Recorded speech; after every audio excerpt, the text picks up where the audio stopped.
Mm, mm, mm, mm. Welcome, this is your boy We-On-Loc Nation here. Um, I had to do an early live. I didn't think I was gonna go live around 6 o'clock because I had some stuff to do beforehand. I don't know how I'm gonna feel afterwards, but if I go live again, it'll be regular time, 6 o'clock specific, 9 o'clock Eastern time. But I'm streaming on both ends until I figure this thing out. I guess I'll just stream on both ends on StreamYard and on YouTube. All right, until I can figure it out. But either way, before I mean, oh, read the title, of course. Um, Trump, the Antichrist, must go for the sake of, and I entitled it wrong. Just to let you know, I entitled this wrong. I was just quick on my feet to title it this way. It's my fault. I do apologize. I meant to say he Trump must go for the sake of Black nation, pretty much. The only reason why I said our nation is because everybody is going crazy at this moment, and everybody, um,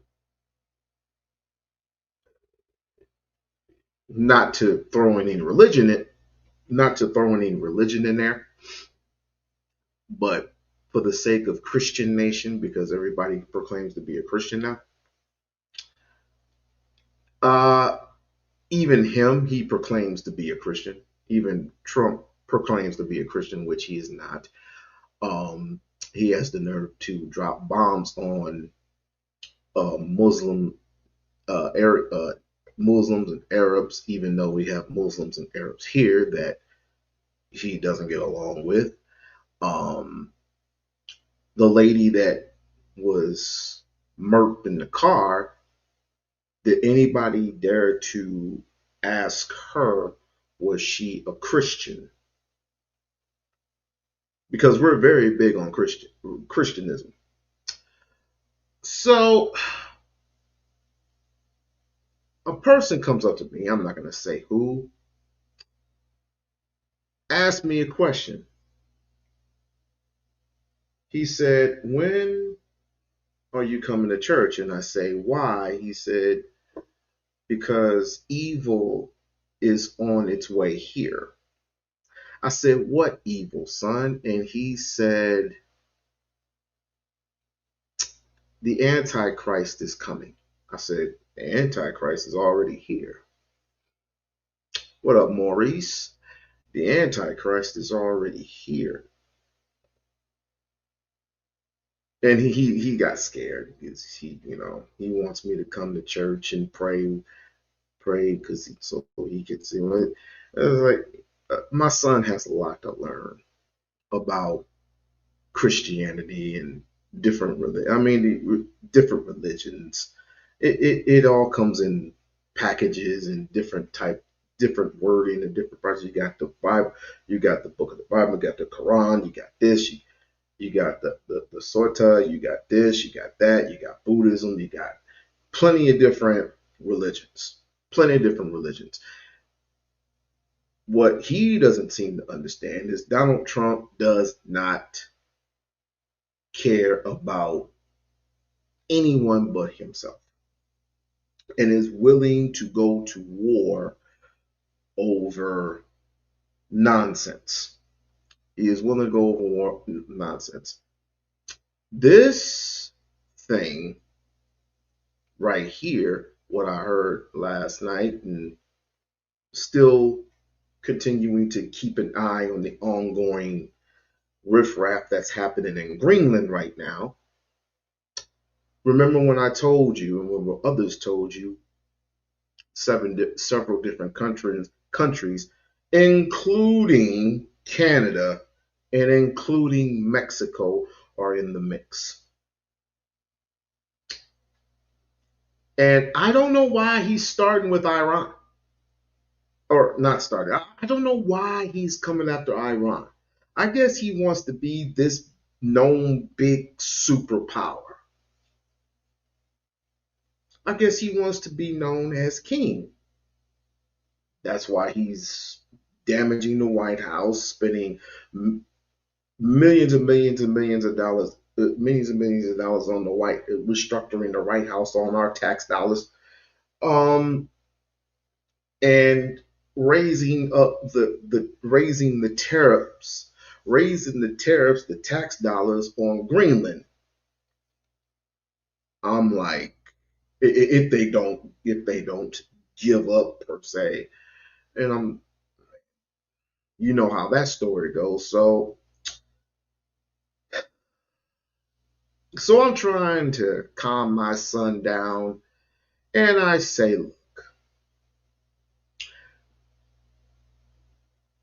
being the father that I am, I say, your belief is your belief. I'm not going to take away my son's belief because I want him to read into what he is reading into, not reading at it, reading into it. He's not going to fully understand, but by the time he will learn by the time I teach him these things. God isn't going to give you what you can't use. God is going to send you something, and he's not going to give you something that is going to harm you, hurt you, whatever. What God is going to do is going to give you something constructive to think about. And it'll be your opposition to think it is real or it is fake. Um, my son and my daughter are real heavy into Christian religion due to their mother. Um, we argue about certain things, but I I try to give him a specific viewpoint of how this country works and how religion works and how it's all related to each other. And when it comes to Trump, they don't pay too much attention to CNN or Fox News or any of these corporate uh, news shows. But anyway, so he goes on and starts announcing Donald Trump starts announcing these stupid ass tariffs and say, "Whoa, you are going to raise the tariffs if you don't comply and blah blah blah blah blah." And then, like I said, all nations who are involved in protecting Greenland, they're already on the ground as we speak. Uh, I'm thinking, what's the point? You're going to get thousands killed, all because of your damn temper tantrums. And I'm figuring, I'm seeing all over YouTube, which is a good thing. I'm seeing all over YouTube now. Um, I don't know if you call them liberals or freedom fighters or what, but they're doing uh, like call-in shows, right? They're doing Pacific call-in shows for Trump supporters. And all these Trump supporters say the exact same thing. They call in and say the exact same nonsense, he's uh, toked down the cost of gas. He's giving lower cost taxes to the United States when actually he's lowered the cost of the rich. He has given tips for tax. He has not put in tax. He put tax on tips. Blah blah blah blah blah. And I said he has done none of these things.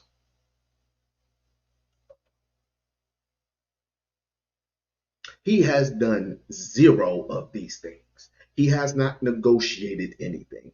Anything he tries to negotiate goes on deaf ears. Just like those freaking tariffs in Brazil, just like those freaking tariffs from Canada, just like those freaking tariffs from Japan. And he tried to do that same shit with China.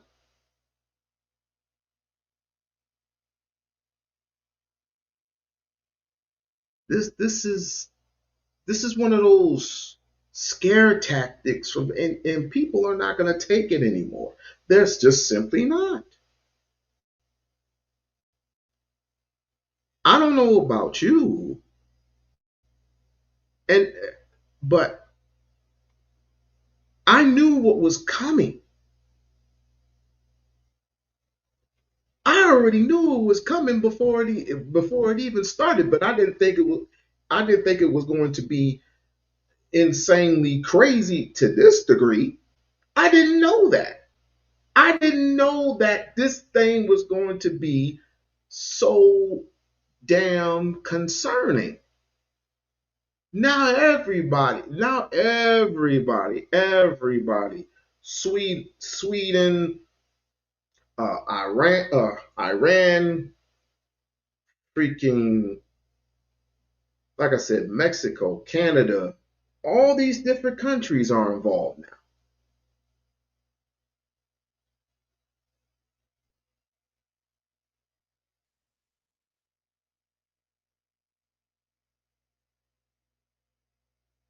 And no one wants to hold him accountable.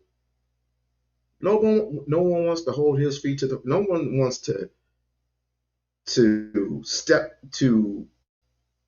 step up and face up to him and say enough is enough. No one wants to say to Trump, sit your white fat ass down. No one wants to say that to this guy.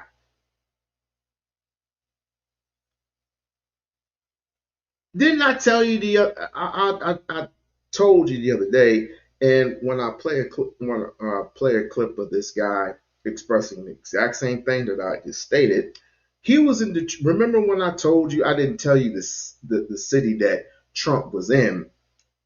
Mind you, he was at a field. He was at some type of plant, some auto plant or some fucking whatever plant that he was in, stopped the line from moving because he wanted to walk through there.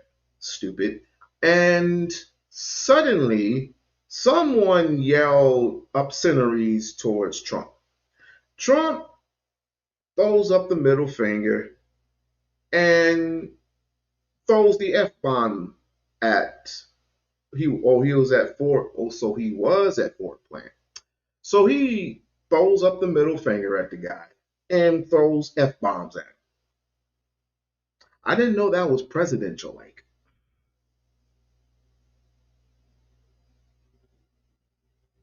Normally, and I don't want to throw racism in there because people be y'all be tripping in the chat when I throw in Obama, but any president that practices common sense, humanity, and all this other stuff, they don't throw middle fingers up at. They don't throw. They don't do temper. They don't do the whole temper tantrum thing. Because remember when I told you, Donald Trump has reduced himself down to a 12-year-old boy because he is old and because he's dealing with medical issues. He has and word of mouth is he has uh, Alzheimer's disease or developing Alzheimer's disease. I don't know how true that is. Don't quote me on that, but he's dealing with health issues. Okay, Trump has no rules because he believes in his own. He believes that he believes in his own law. But we'll see what happens down the road when when we start voting. We're going to see what happens down the road. Because if I I said this long enough, and I'm gonna stop ranting because I've told you this many times. If one hair is harmed in Greenland, if he messes with anybody in Greenland, shit will hit the fan. And when we forget, I already said several nations were involved. They did a damn poll, and no polls don't mean shit, but they did a poll on CNN stating the approval of taking over Greenland, and mostly Republicans, around 53, 54% said sure. 47% of Democrats said no, you expected that. Yeah, yeah, yeah, whatever. But overall, independently, people are getting tired. People are really getting tired. They're getting tired of getting ran over by this guy. If it's not ICE, then he's gonna try to take it over with his only unlawful rule. And people are getting sick and tired of it. People are really getting sick and tired of it. And it keeps buzzing me. So let me toss this in. Nope. Nah, I'm gonna play that clip a little later. I am going to play that clip a little bit later. But like I said, if I don't go, and I do want to apologize for the I didn't mean to go um, live this late. I didn't mean to go live this late. I meant to go live around 6 o'clock, but apparently I'm doing something. So please forgive me. And I also want to thank you all. I also want to thank the new subscribers and the old ones for getting me to 16K. Um, it was a journey. Um, I don't want to sound like beating up on a dead horse, but I had influencers trying to have me do different things, and this is not the best one. This is not the best one per se, but it's working thus far. It's something that somehow I'm getting into more and more and more. Uh, this is a very awkward time due to all the mess that's going on, but I do want to thank you for the 16,000. I do appreciate it. So let me continue with this. To take over the semi-autonomous Danish territory. He ramped up the pressure on the Arctic island today, saying he'll impose new tariffs on Denmark and several countries unless telling Trump their homeland is not for sale. The same message was heard in several Danish cities earlier today.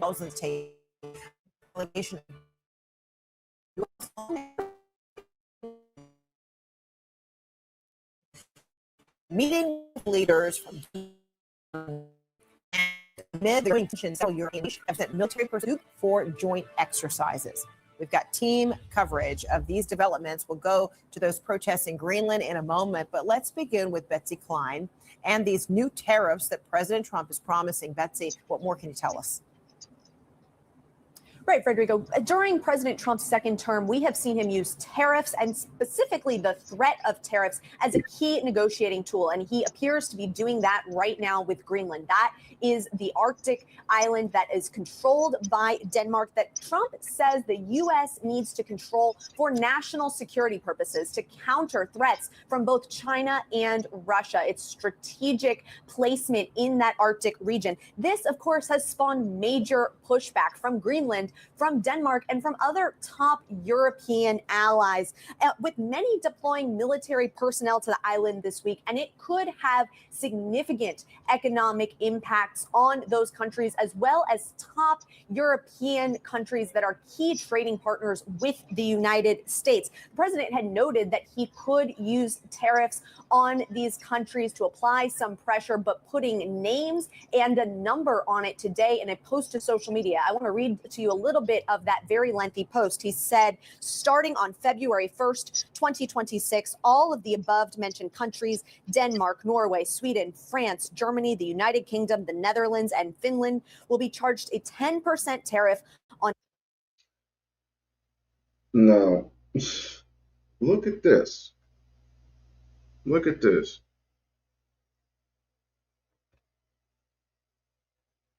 And I'm sure some of you Americans, whoever you call yourselves, I'm an American. I'm an American. I'm an American. What the hell does that mean? I'm an American. I'm an American. I'm an American. What's your point? Hey, Mahogany, my love, how you been? How you been? How you been? How you been? I'm just irritated, right? I'm a little bit irritated, but I'm calm enough to uh, do this live stream real quick because I got some family stuff I need to be doing, but the attention, the attention is rising above, and people are nervous. Christians are saying the Antichrist is coming. The Antichrist is coming. The Antichrist is coming. The devil is arising. The devil is on a mission. The devil is willing to is ready to take your souls down to hell with him. I say, believe what you want to believe. If your faith is strong in the Lord, then that's all you need. But not everybody believes in the Lord. But anyway, look at what's going on here. Denmark, Norway, Sweden, France, Germany, the United Kingdom, Norway, and Finland. Not to mention that he wants to take over Mexico as well. Did you know that he tried to change the Gulf of Mexico to the Gulf of the United States? Oh, I forgot to tell you that. Let's see. Also take over Canada. Why Canada? That's quite whatever.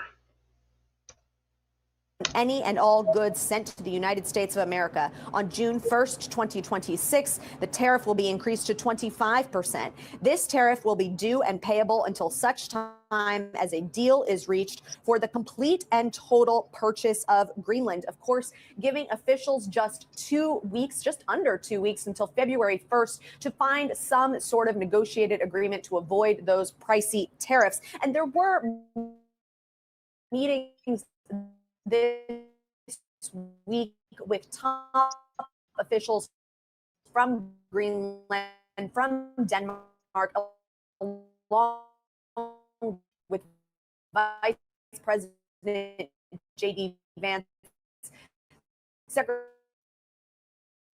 and they agreed to talking, but there wasn't any clear president here. It has also suggested that because I'm going to say NATO has been dealing with us on Greenland. We need Greenland national security very badly. Yeah, we're talking to NATO. No, but the point is, Barb, that he wants to change everything in his name. He wants to change everything gold and just, you know, price worthy for all the rich. So the rich can live a very uh, a fiber and delicate life and leave all of the rest of us behind.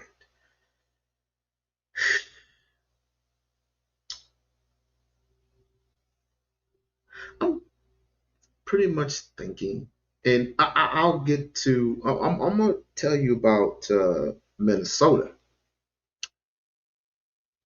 Minnesota has this crazy idea, right, of getting millions of people together to rise up to Trump by saying, we will not work, we will not buy, we won't do anything until he is out of office. I say that's very noble of you, but good luck with that. The only way to stand up to Trump is number one, to do the things that you did, I say, a couple of months back with this no king stuff. Get that going again and go down to Washington and throwing up with the middle finger. No, I'm playing. Going up to Washington to just saying no. We're not going to stand for this anymore. You've taken too many lives. You've suffered and suffered and made people suffer a little too much. And I know it's too much for you, maggot people. I understand. And some of you are antichrist too. Some of you are antichrist too. And people don't believe people don't believe he's going to be impeached. I say, let this thing happen in Greenland. Let this specific thing happen in Greenland, where harm. And by the way, using the 25th Amendment. By the way, you got to use the 25th Amendment over there and start some shit over there in Greenland, and see that your ass don't get impeached. See if your ass don't get impeached. Like, share, and subscribe to the channel. Like, share, and subscribe to the channel. If you like the content, which I'm trying to get better each and every single day at it, please hit the like button, hit the subscribe button, hit the join button down below. Barb, if you could kindly assist, please, my beautiful one. And if you feel a little, upset, I'm not Dean Withers. Dean Withers, I don't know what they see in that boy, but he be getting stacks and stacks of papers. I'm not asking for no stacks of papers. I work for a living. So, but $1 here, 50 cents there. Not that twos and fews, if you feel. Just saying. And hit me on the cash app. Just saying. If you feel it. Anyway, let me stop.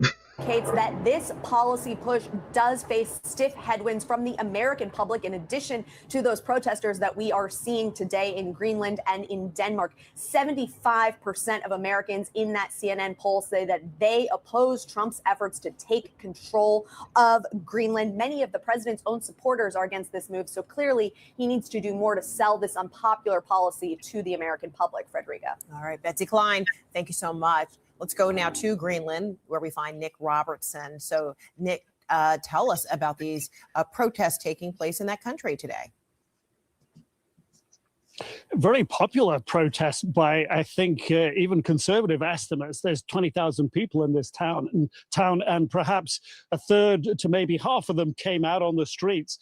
And it was a very sort of simple message to the White House: Greenland's not for sale.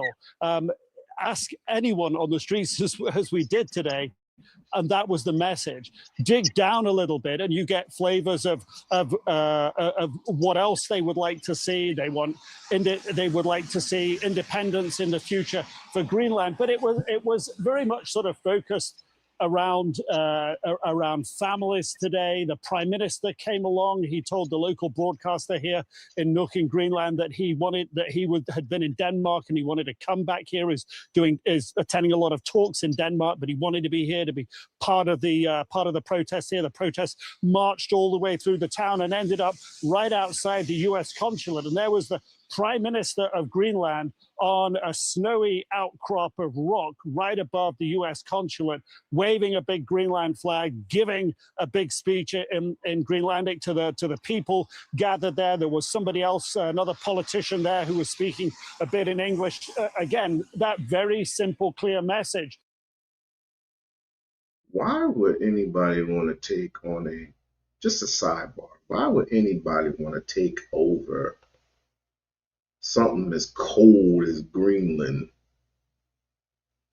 Now, I guess because they had some type of minerals over there. Anything. Well, everybody knows that every country has a little bit of something in it. Africa, whether it be Northern Africa, Southern Africa, doesn't matter where you are. The minerals, the diamonds, the gold, the coltan, pretty much everything that is in Africa, including the stuff that Donald Trump needs for weapons of mass destruction, anything that he needs, he is willing to get at any freaking cost, even at the cost of your lives, whether you know it or not. But there are too many, way too many Trump supporters nowadays. Way too many, in my estimation. Greenland is not for sale.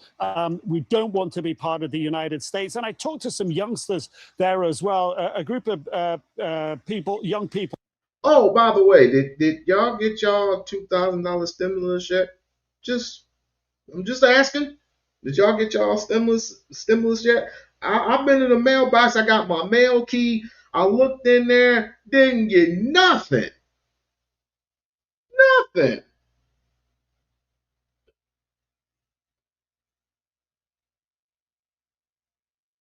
If you think he's going to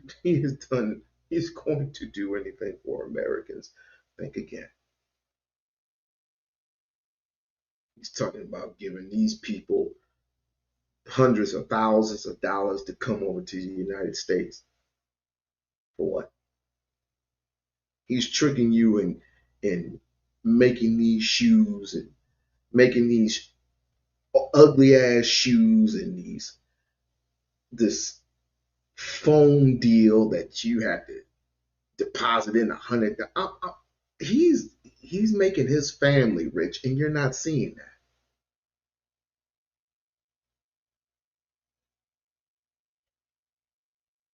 He's making his family rich, his 2 sons and his daughters, which he has made some very sus remarks about, but people don't care about that. They just see him, and everybody knows where this is headed. And on top of that, if things don't go as well as planned, we have 3 more years of this. 3 more years of Trump, 3 more years of ICE, 3 more years of chaos.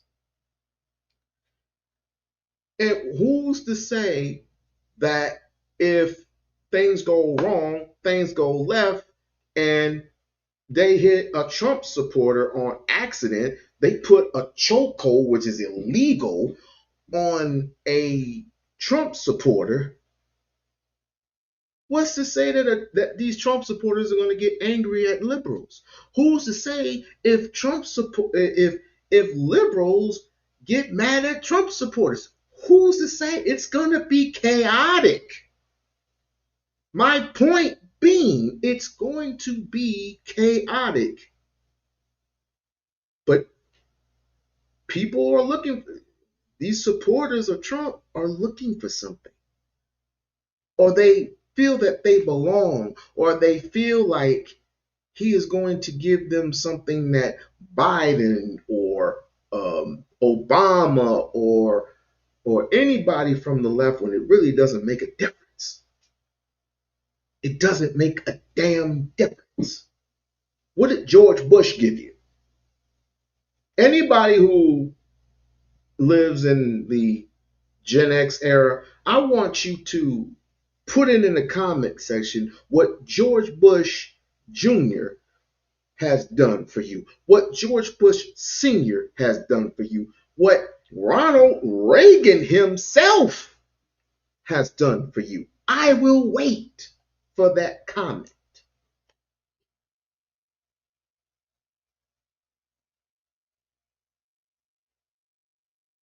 Maybe not everybody appreciates the last 4 years. I will agree with you on that. But that's just our opinion, if you will. That's just mostly our opinion. Some like it, some didn't. Some liked it when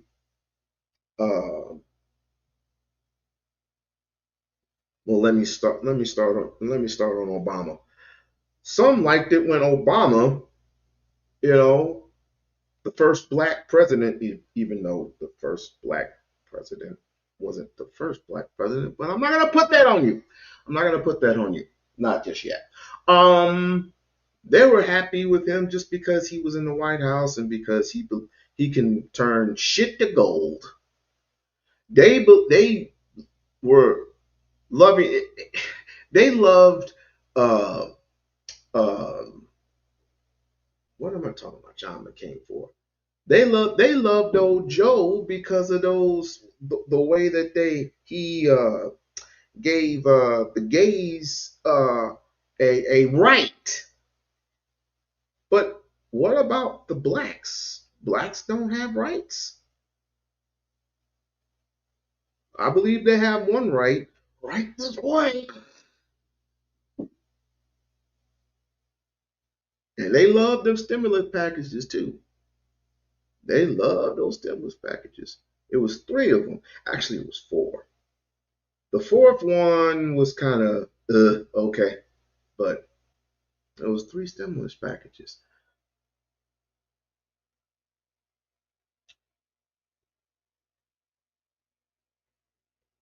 But back to my original question, why does he want Greenland so much? He could have taken over Hawaii, someplace warm. But I just already told you because the minerals they got there. But anyway. Well, they were 20 years old, they told me, in their first jobs. And this is their future they're talking about. And they told me how they felt about how many people they'd seen come out today with this message.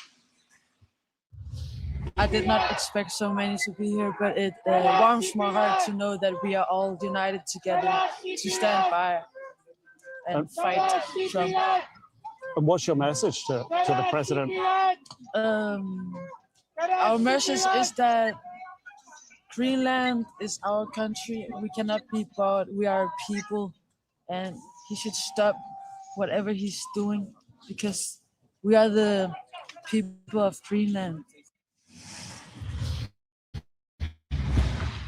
So what you could hear being shouted in the back. I feel bad. A part of me feels bad.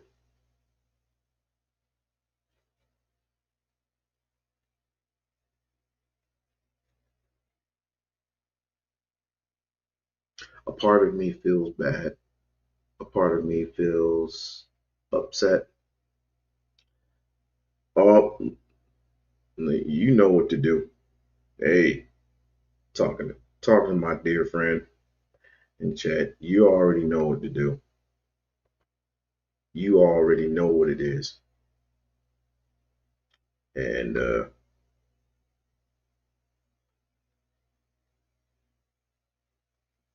now I'll tell you I'll tell you what I feel bad about.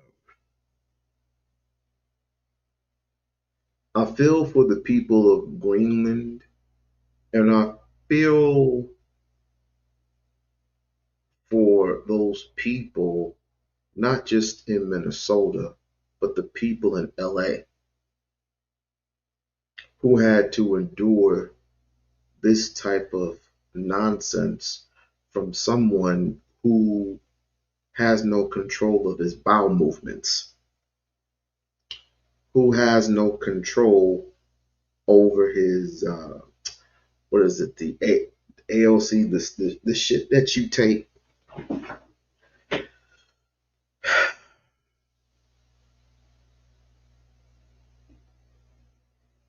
Well, if Trump isn't the Antichrist, who is?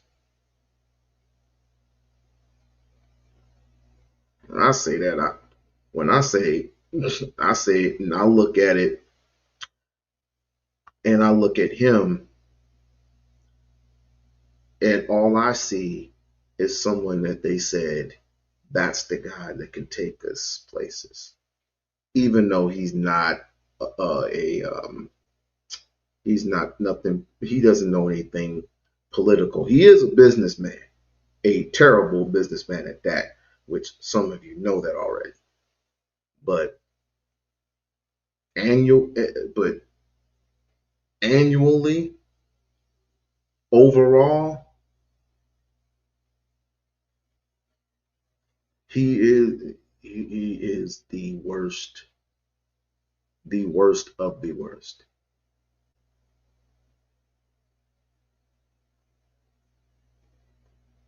But he ain't taking my money.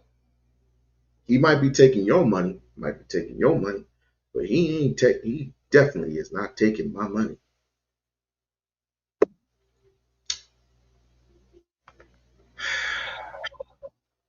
Lisa, I'm torn. Oh, really? Wow. Um, he's gonna get us killed, and we have already established that Yeah. last week. Um, he mentioned something about uh, rising up the tariffs, aka taxes, if they don't comply because they need the resources. We all know what resources is over there. The same thing that happened in not Gaza. Uh, the same thing that happened in Nigeria. The same thing that happened in uh, Venezuela. It's the same thing that's going to happen in Mexico. It's the same thing that's going to happen in Canada. You warned me about these things, and you were right. Unfortunately, I really wish that I wasn't, but you know, some things are very clear to me. This man to me is not fit. The decisions that he's making are ludicrous, and I feel like he needs to be removed from office because he is going to start a war and it's going to affect us. It won't affect him. He'll have his Secret Service and all those people to protect him, and he just does. I just don't understand how he can say he's patriotic but have no compassion for American people. Raising all these tariffs is doing nothing but hurting us, and I just I just hope that the revolt that is going on in the House and the Senate, it is enough to stop him from doing anything further, because before he can move forward, he's supposed to have permission of Congress once again. But they're hiding under certain things or a matter of national security and, you know, insinuating that there are leaks. If Congress is made aware of it first, he's saying that there are leaks coming from Congress. I'm not I don't know if that's really accurate because it could be coming from his office just to do a publicity stunt. Um, what do you what do you think of possibly maybe ICE turning into military agents and him provoking the Insurrection Act um, on Minnesotans and possibly the rest of the world if they keep cooperating in a way that people feel that they have the right to exercise their First Amendment rights. But according to Trump and I want to say Christy Knoll and others, that these people are terrorists, right? Hmm. Uh, to and being military and I thought I thought that this was about getting rid of illegal immigrants. But according to a friend of mine who I just listened to not too long ago, they getting rid of your black ass too. Well, They're pulling black people over too. I had told you that all I know is that whatever happens in this country, Black people always get the worst end of the stick. And what Meaning he has if done, white folks catch a cold, black folks get the flu. Gotcha. right. And the thing is, he tricked people. He sat up and knew a lot of people were upset about what was going on as far as immigration. They knew that the American people spoke when they put him in office for the things that he campaigned on.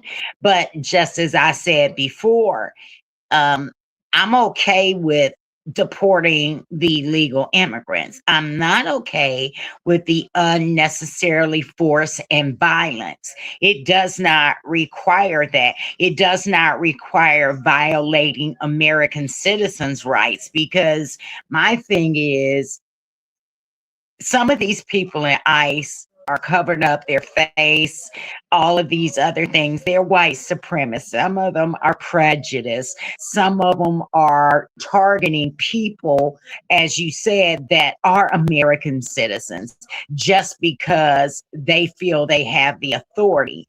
So all I can hope for is that one, the impeachment of Christy Nome that will be enough to shake up ICE.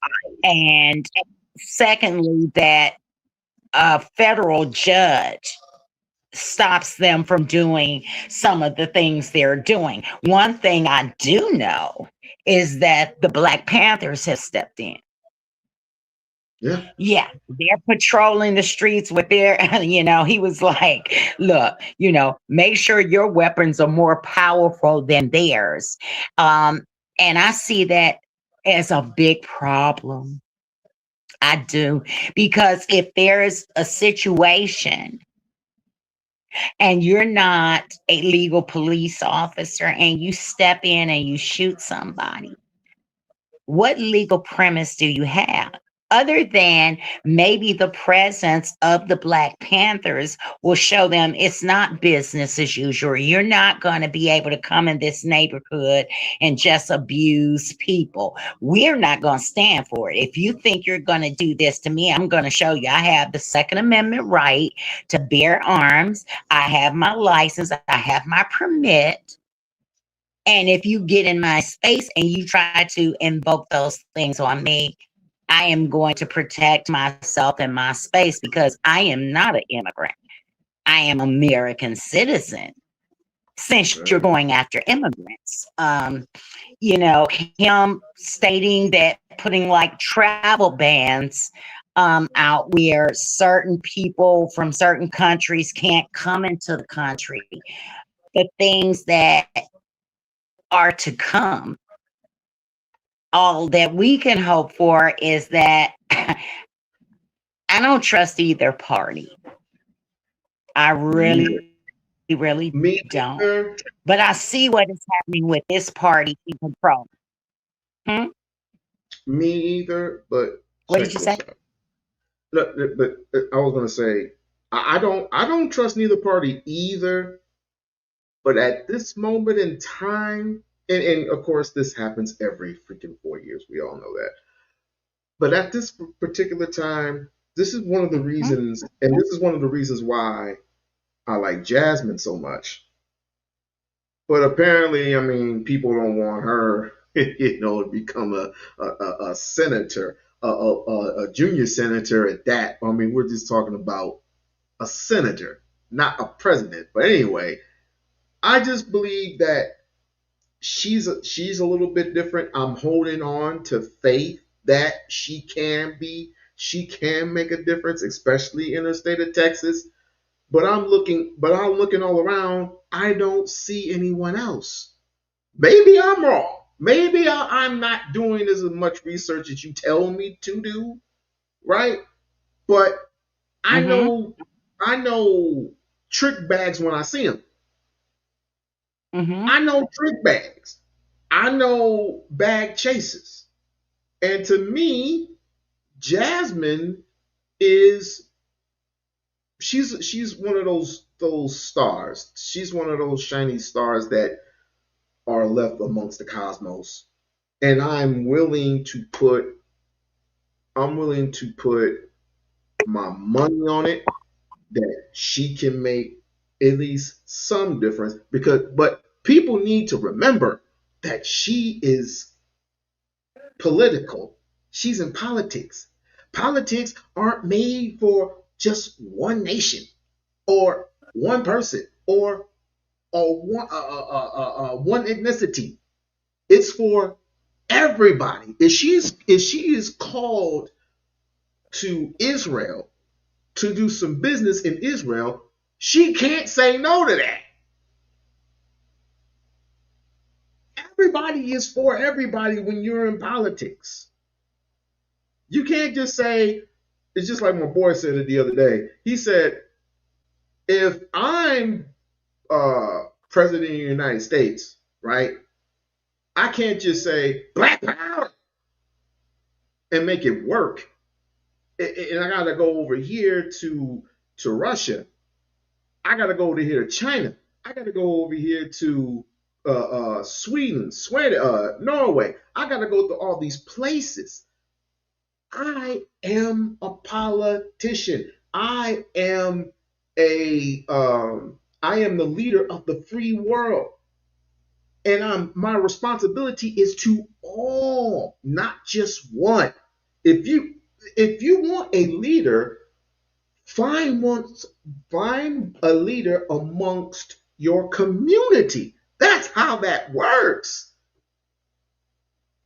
But another thing, leader leader only gets you one way. It'll get you paid off or killed. It'll get you paid off or killed. That's why we need leadership. It's not just one person. We need a plethora of leaders, but sad to say, we don't even know who we are because we're just fighting back and forth on who's the leader, who ain't, uh, fighting over who's the cult and who ain't, all this FBA stuff, all this Adolf stuff, Israelites, blah blah blah blah blah. It's all messed up at this point. And last thing, my son, my son came up to me and said, "When are you coming to church?" And I said, "I don't know why." It's like the Antichrist is coming and you're going to be left behind. I said, "What are you talking about?" He said, "We're my my pastor of my wife's church. He says that they were going over the 13 steps and there was only four left, and you're going to be taking the mark of the beast and blah blah blah blah blah." I said, "Do you know how many times I've heard that throughout the years?"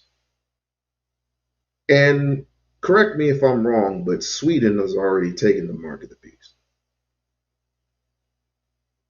There is a video out still where you can't use a credit card, or you can't use, even the military, even parts of the military do this already. where you scan you don't use any type of card or anything. You use your hand. You have a chip in your right Mhm. a chip implanted in your right hand, and you swipe it, and you can buy anything with if you have the chip in your. I said to my son, that's been happening for quite a long time. Ain't it? The ice cream trucks out there, but I mean, I don't know. What say you? Well, the commander in chief, we the people, we appoint that person to represent all of us, not, just white, not just black. That is what our elections are, and that's what democracy is. And we run around this world preaching democracy and saying, look, if you invoke these political practices, your country can be much better. This works.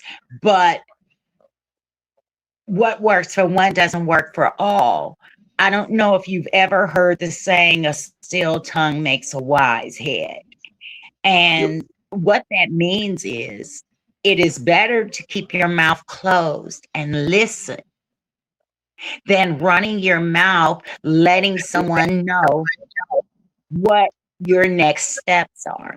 Now, I support Jasmine a lot, but Mm, what I understand, she's running for the Senate in Texas, and she cannot do anything alone. She would need the support of other people in the Senate to make a significant difference. And from what I've heard her say, that is exactly why she's going to the Senate, to make a major change in the Senate versus staying in the House, because the Senate is a mess.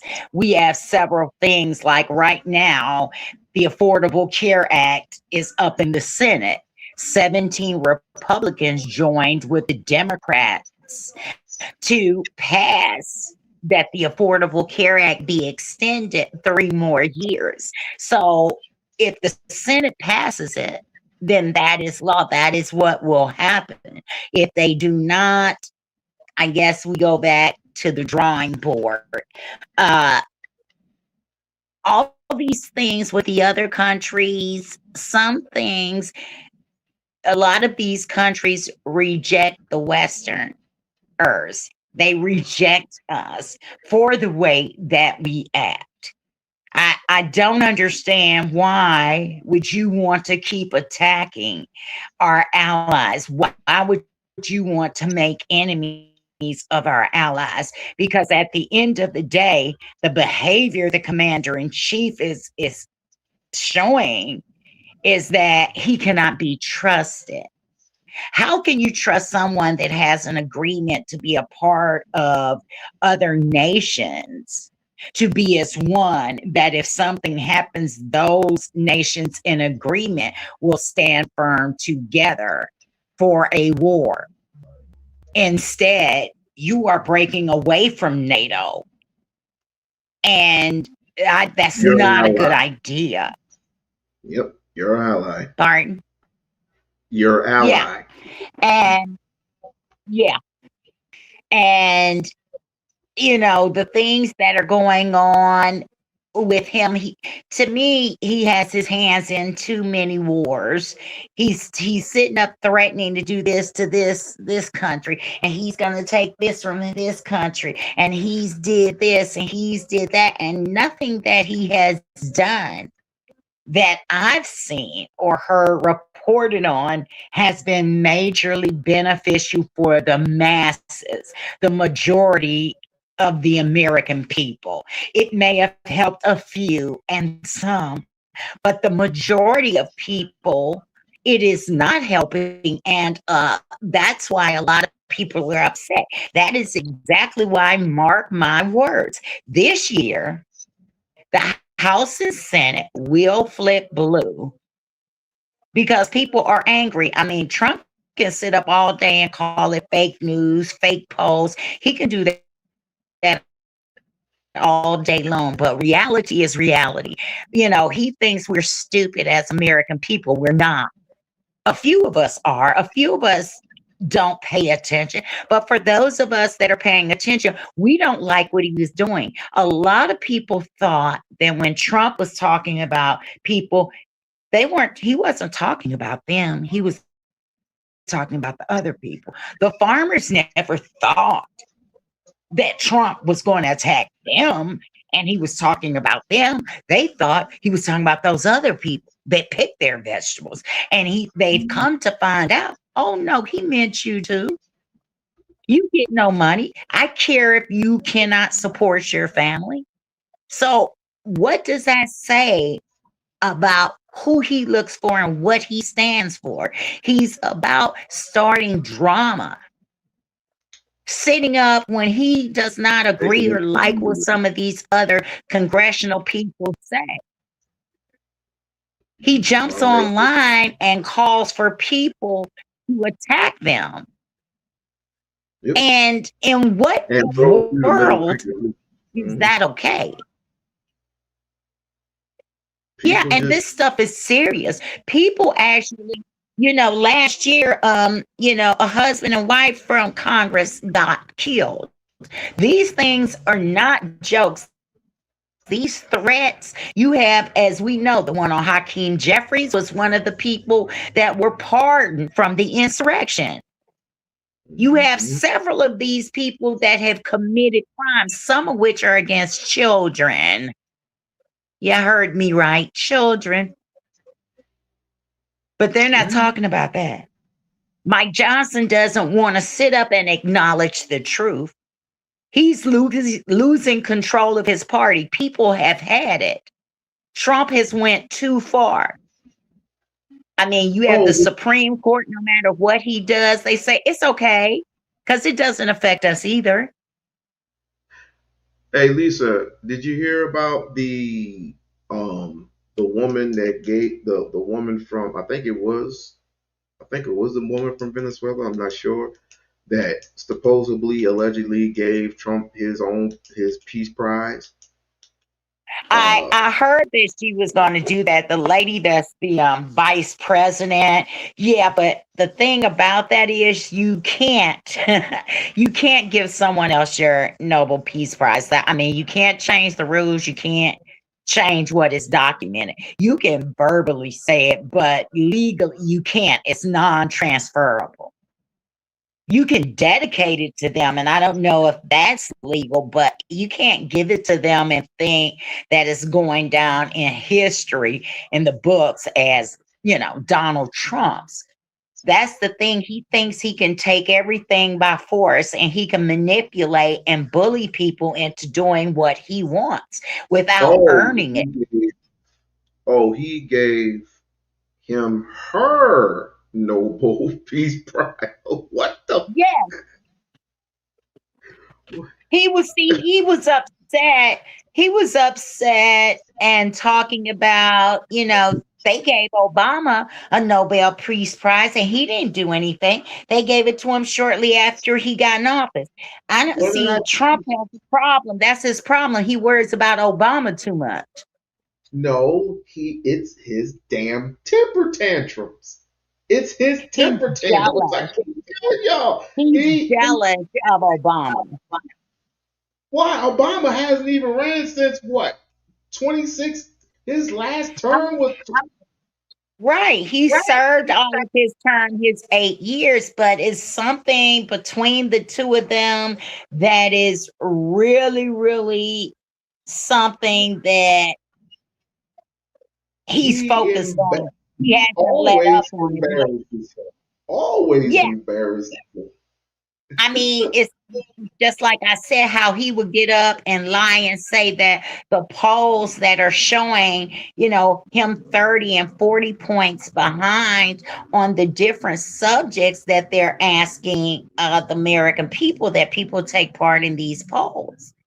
A lot of people, when they're asking are people happy with the way he's running the country? Immigration, wars. Right. I have seen nothing that the majority have sat up and said, yes, we like the job that he's doing. No, the minority of people, there may be some that are supporting, but he doesn't even have a fourth of people that sit up and say, I like what you're doing. And the numbers are getting worse and worse. You look at it, any election that has happened in the last 6 months, whether it's a senator has died and the seat has come open, however, the seat is vacant, the Democrats have gotten those seats. And that Mm-hmm. should be an indication to people who want to be honest with themselves. People don't like the direction this country's going into. We do not want a war. We do not want our military fighting us. That is not what they're for. And he's run the deficit up, but the Democrats are the ones that always get accused of spending money and running things up. I see the Republicans, they don't care about the price of anything. It's just going up and up and up. He just asked for 1.1 trillion, not billion, dollars for the military budget, Um, up from, I believe, 88 million. question, question. Should I I mean, just billion. go ahead? Should I just go ahead and I'm gonna ask you this question too. Should I just go ahead and just do like a call in channel? Should I just do that? Because people are just people are just asking me the same old question, about the border and about gas prices and all this other stuff. Do you like, hey, close the border or not? It's like, what's a border? What's a Excuse border me? that anybody can? What's a border that anybody can dig a hole under or swim under or run across that bitch? What are we Wait, what are we talking about border? And I seen the border. What type of border do we have where we closing a border that's not even finished? well, Looks raggedy. that is what boosted ICE up. That, it's ICE's job to they handle immigration. And because they say Joe Biden let all these immigrants in, I'm not going to agree with that, because what did Trump do in 2016 when he was in office? He didn't do anything with the immigrants. He started a wall that he didn't finish. He campaigned on. And if you look at his track record, the things he campaigns on, he never delivers. He's too busy tearing up rose gardens and building ballrooms and sitting up having Great Gatsby parties at Key Mar-a-Lago when the rest of the government is shut down. I think it's very simple. Nobody gets paid until they settle these issues. You can't come to agreement because it's getting ready to be time for them to do this again. Is the government going to be shut down again? Yeah, For how long? who knows? Who knows? What country was that Trump gave all that money to while the government was shut down? It wasn't Brazil, was it? Oh, he gave all Well, this money to help them with their I think economy. it was either Israel or Argentina. Argentina. Someone said Argentina. It's Argentina. That's the other thing, it's not clear what is going on. That's 40. what I'm saying. He's Wait, over wait. here They gave threatening, $40 billion. huh? They gave $40 billion to Argentina. I thought it was 80 or 88. For what? And we Actually, starving actually, over here. uh, Jasmine has covered this and brought this up on one of the committees. There's a hearing on it where she addresses it specifically.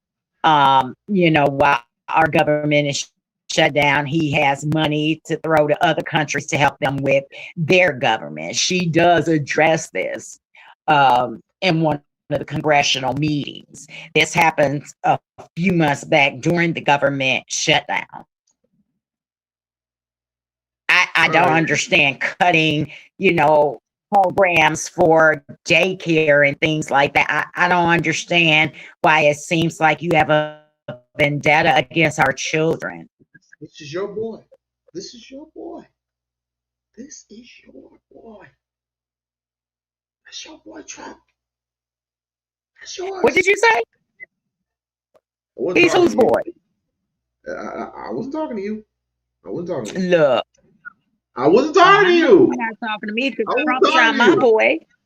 But we got to hear from your girl though. Okay, don't make me come We through this screen. we got to hear from Okay. your girl. Okay, spitting nothing but gems. Uh-huh. About that moment, hate and fear were being weaponized by the Mhm. powerful to terrorize those they saw as powerless. But here's the other truth about that time. The people were sick and tired of being sick and tired. There it is. And so at lunch counters and on buses, in classrooms and in the streets, Dr. King and the leaders of that moment reminded the people of their power, reminded them that it doesn't have to be this way, that the power of protest, of organizing, of the collective can change the course of our history and its country, our country and its history. And Chicago, isn't that true today? Isn't that true today? I will tell you, standing on the balcony at the Lorraine Motel yesterday, I thought about what Dr. King would see if he looked at America now. And what would he think? And what would he say? And I do believe he would see that people today are sick and tired of being sick and tired. When the president is rigging congressional maps to cheat, when he called a court and crafted a court to gut the Voting Rights Act, to silence our voice, when he incites distrust in our election infrastructure so that people won't vote, well, folks are sick and tired of being sick and tired. When the federal government rips people out of their car, out of their home, out of their church, when families are separated and a mother of 3 is shot and killed by an ICE agent in Minneapolis, people are sick and tired of being sick and tired. When our differences are treated as danger, when neighbors see one another as the enemy, and when social media and misinformation take hold of our lives and the lives of our children, well, people are sick and tired of being sick and tired. When rising costs and stagnant wages force working families to choose between rent or medicine, between childcare or groceries, between dignity or survival, people are sick and tired of being sick and tired. And when the President of the United States calls the civil rights movement, quote, reverse discrimination, we are sick and tired of being sick and tired.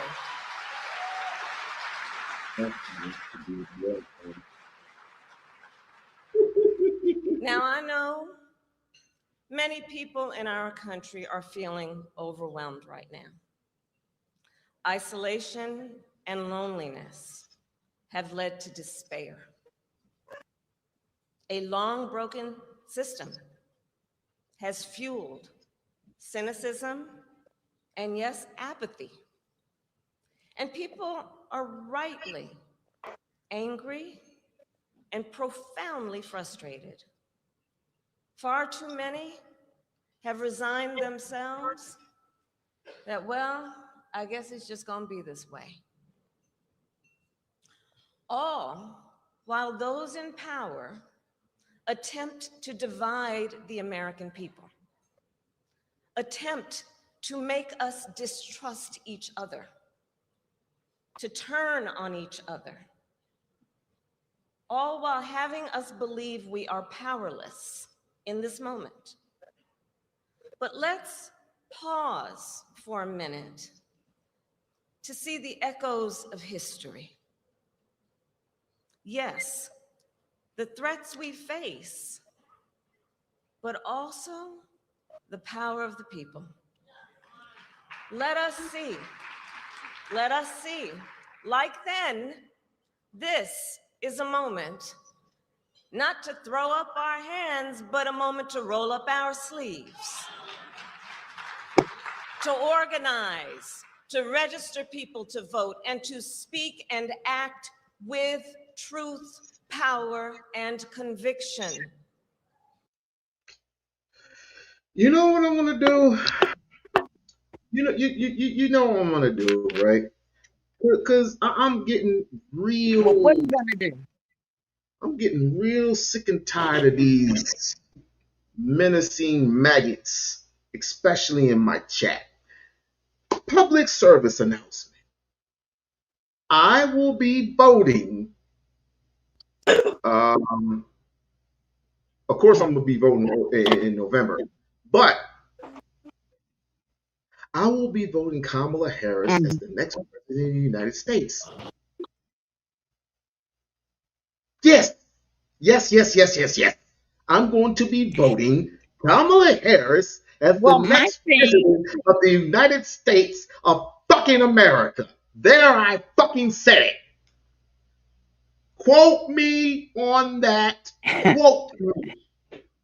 Quote me. Quote me.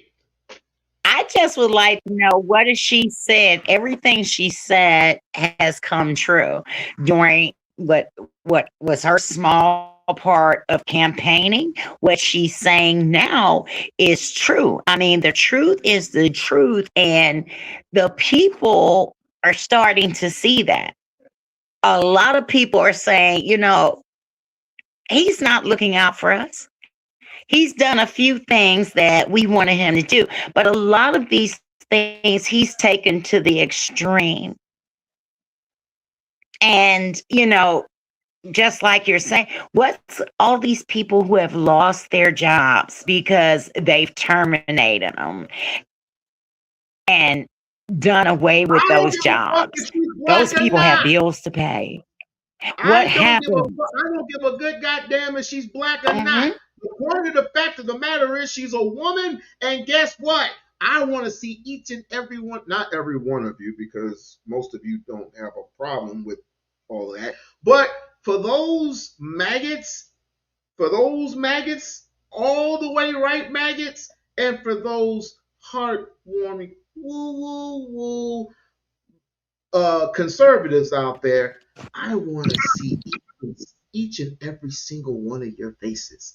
Each and every single one of your faces when they um, give her the inauguration. When they give her the inauguration, and she starts doing voices to the voiceless. I want all of you to laugh. I want each and every single one of you to laugh. Just laugh. Laugh away. Because a woman is in the White House. And when Jasmine is in the Senate seat, she's a junior. She's 44 years old. She can't be a senior. Although I do have a question with that. I want each and every single one of you to laugh because correct me if I'm wrong. They say that a woman is a bit more intelligent than males are. Not to get into that whole stigma of that, but to have a woman like this would be so profound. But here's the kicker. And yes, I know she's married to a white man. I know that too. But dig this. What if Kamala Harris handpicked Jasmine Crockett to be vice president? Double whammy. All you Negroes and all you all the way white ringers. I want Nick Fuentes. I want Nick Fuentes to see this. I'm calling Nick Fuentes out. I'm calling Nick Fuentes, and I'm telling straight to your face. Hi. Hello. Oh, by the way, I'm gonna have up my blue pen. I'm gonna have my blue pen that says voted for Kamala / Crockett. Hi, how are you? Oh, really? Well, to tell you something, Nick Fuentes was talking in the last 2 weeks, and he was saying that he is not going to vote for JD Vance, that he was going to vote for Gavin Newsom, and he went through this whole thing. He had a picture of Gavin, his wife, and their children, and he was saying, look, you have a handsome white man up here. Yeah, you have a beautiful white woman up here.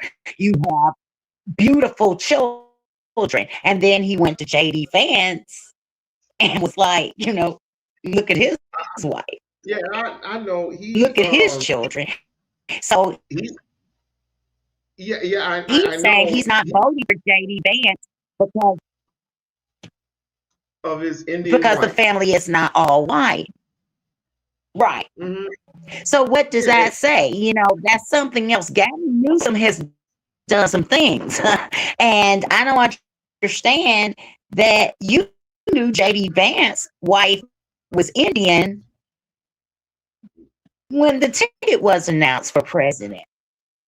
So are you saying you didn't vote for Donald Trump and JD Vance? Because everybody knew about his wife before Trump won the nomination. I think Nick Fuentes is confused because of his own heritage. I mean, a lot of these people kill me. They go into this white supremacy attitude, and a lot of them, they're not all white themselves. Wait a minute. Nick Fuentes is Hispanic.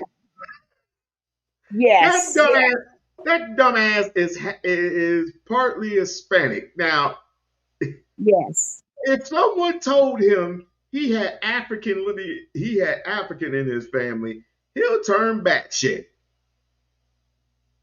He would literally turn batshit. Did you see the interview with Clay? What's the guy's name from? I know you don't watch comedy shows. Right. What's the guy's name? Troy. Reword that, bro. But thank you for that, though. But reword it. What the hell is his name? Clayton Bixby.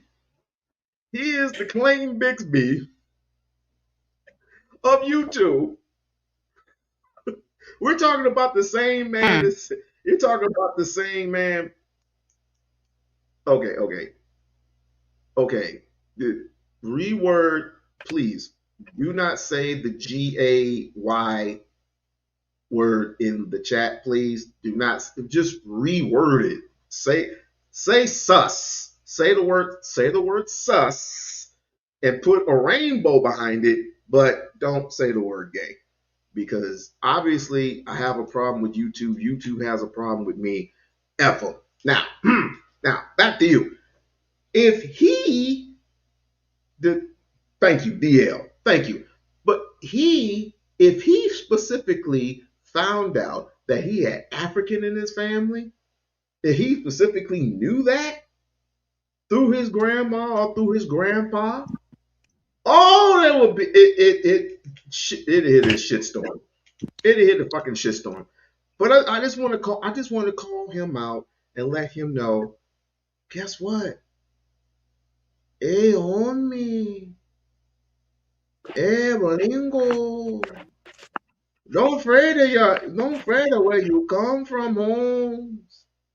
Don't worry, we'll take you back to Mexico and let the people do a dirty Sanchez.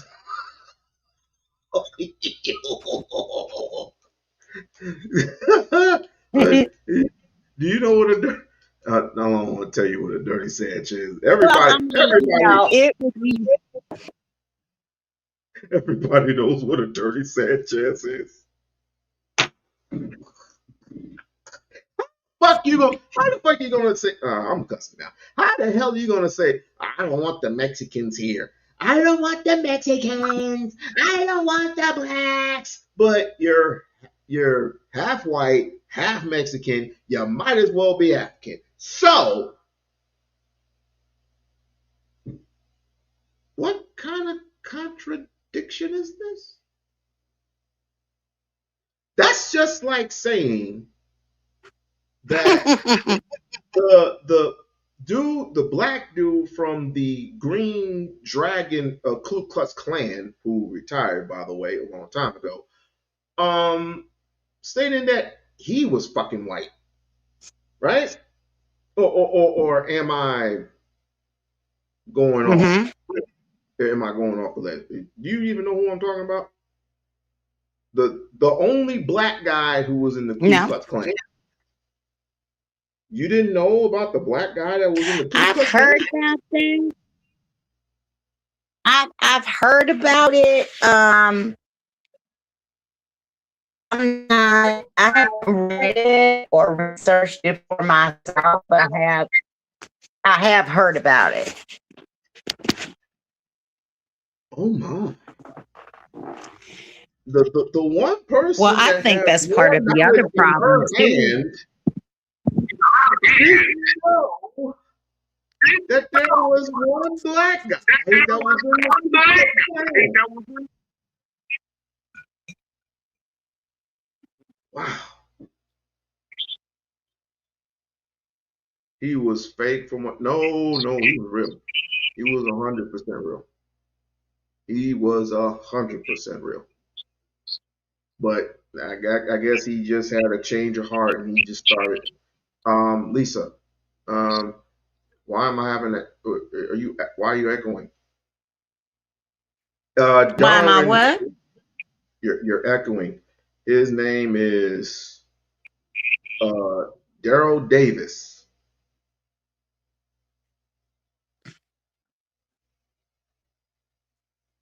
That's what his name. Okay. That's what his name was, Daryl Davis, and he was, I think, the leader of the Grand Dragon of the Ku Klux Klan. Oh, So oh wow. surprised. He wasn't on the totem pole.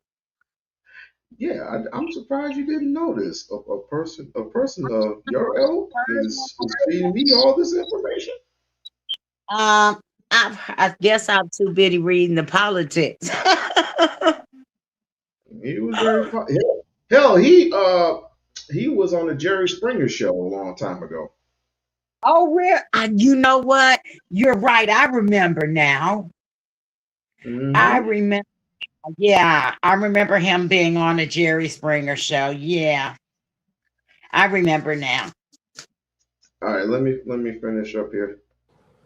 And I look All around right. this room, I know the people of Chicago, well, you uniquely understand that the fight requires courage. It requires stamina, and it requires commitment. It requires us to show up even when we are sick and tired. because we are sick and tired. So to the leaders here, I say, let us continue to be clear-eyed.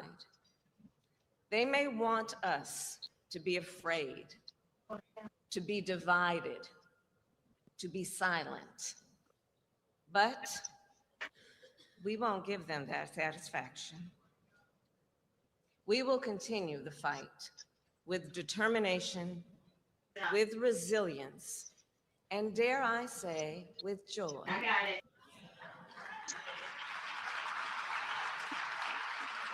So in the spirit of Chicago, it is time to bear down.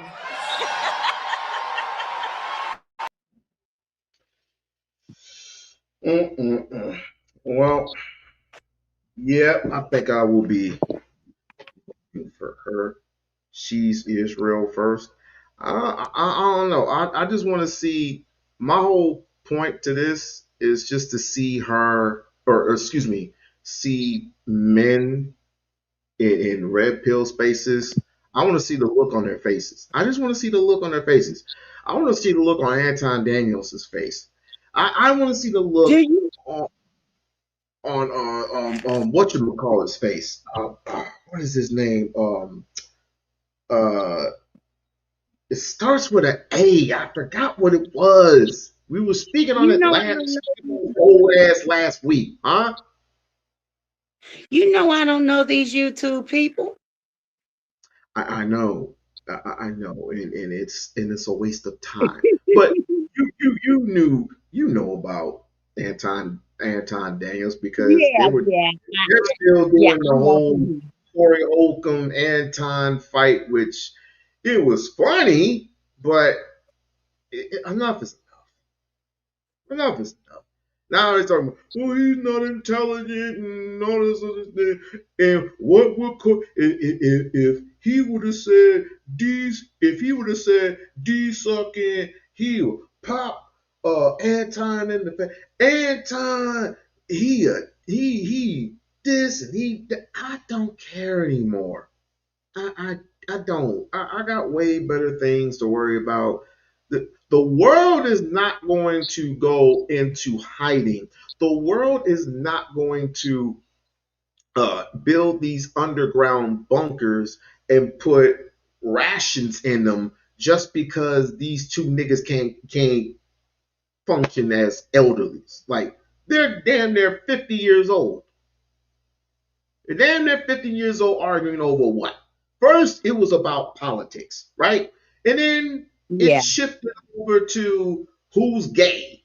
And you a D sucker and all this other nonsense. Da da da da da. It was funny how now Corey's a comedian. It was funny how he got up and sat where Darlene was sitting, and Darlene, bless her heart, she had nothing to do with this, nothing at all. I just think if I was Darlene, I would have left a long time ago. I would have left a long time ago. One of the reasons why Corey Holcomb is so controversial and no one comes to his platform except for a few people one of them I do respect, is because he is so controversial and he talks about the same exact fucking thing that red pill dudes talk about, what the manosphere people talk about, and they still play his videos to this day. Kevin Samuel's videos. They still play Kevin Samuel videos. Like, come on, I'm over that. I'm way over that. There's about to be there's about to blow up Green. The United States is about to blow up Greenland, and we're about to go to war. And if they get embarrassed, it's going to be like Vietnam. Do you understand what I'm saying to you? In Vietnam, we lost. We lost because we couldn't take those people over there.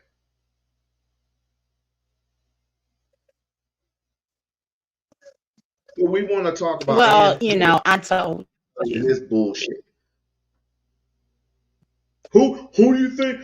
I know all that, but These who do other you think won? countries are sending troops over there. Huh? You, but your microphone. Put yourself on pause. Are you talking to your son? No, I didn't. Oh, I was wondering. But you can talk about I whatever. didn't I put mean, yeah, y'all myself can apart. talk. Huh? But like I said, y'all can talk about whatever you want to talk about. But that whole Anton shit, I'm done with that.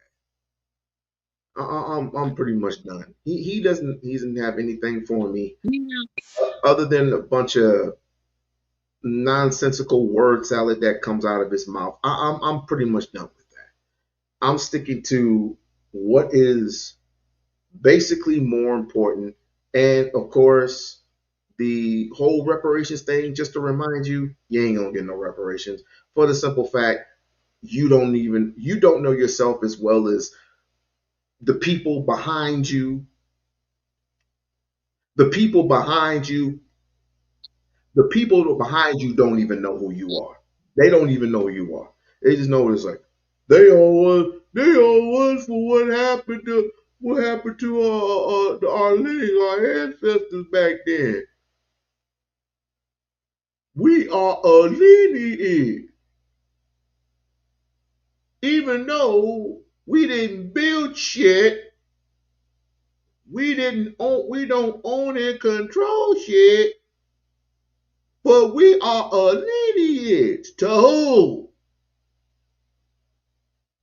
Oh my God. Anyway, yeah, I'm on pause. You get all right. Oh, okay. But yeah, that whole thing with Corey Holcomb, I'm done with that. But anyway, yeah, but to know your people are holding us back and not standing up for the black community who has been robbed and stepped on. Not even Obama fought for us. We all know that. Not even Obama fought for us. We need someone like me for real. Or if you want to run for Congress and you want to run for that, go right ahead. We will hear you. We will hear you and we will back you, but we'll also will hold you accountable for what you do. All right, we will hold you accountable for what you do. Uh, I mean, we'll be free to listen to you. We'll definitely be free to listen to you, though. Just like we listened to Obama for all them years. Just like we've listened to a whole bunch of people back then. But I'm listening to Jasmine, even though she's not in my state. She's in Texas, but she has proven herself to be that person to me. I can't really explain it thoroughly in detail, uh, articulately like that right now, but I might end up doing another thing about Jasmine, and one of the reasons why, if I was a Texarkana, why I would vote for. Maybe I'll do that. But right now, we're just gonna go ahead and oh, Trump Anonymous. Oh, Trump Anonymous. Like, share, subscribe to the channel. Like, share, and subscribe to. Stop. Like, share, and subscribe to the channel. Like, share, and subscribe to the channel. Real quick, Minnesotians are not taking it anymore. They're not taking it anymore. We're not gonna take it. No, we're not gonna take it. So what we're going to do is not work, uh, buy or sell anymore. We're going on strike. I don't know if that's a good idea or not, but do it to your own discretions, I guess. I don't know. I don't know. Let me come on, play this clip, second clip, I guess. In Michigan decided to give the finger to a worker there. Is that not just the most perfect microcosm for Trump's whole presidency that you've seen? I mean, the thing about it is like he's talking to him from above him. Yeah. He like flips him the bird and he drops the F-bomb against him twice. This is how he feels about working people. And that's the thing about it is he couldn't just be bigger, like I'm the whole person in the whole world. He had to tell him how he felt. I mean, like, and this is par for the course of Trump. I mean, what does it say that he? But also that hero. Yeah, can we have a minute for that guy? Yeah. Also, there's a GoFundMe for him. Please do. I mean, and it's crazy that like Ford. I mean, the idea that Ford suspended him to me is crazy. Right? Yeah. That's his First Amendment rights. He was practicing. They decided to bring the president of the United States. So they fired him. They fired a guy for his First Amendment right to speak.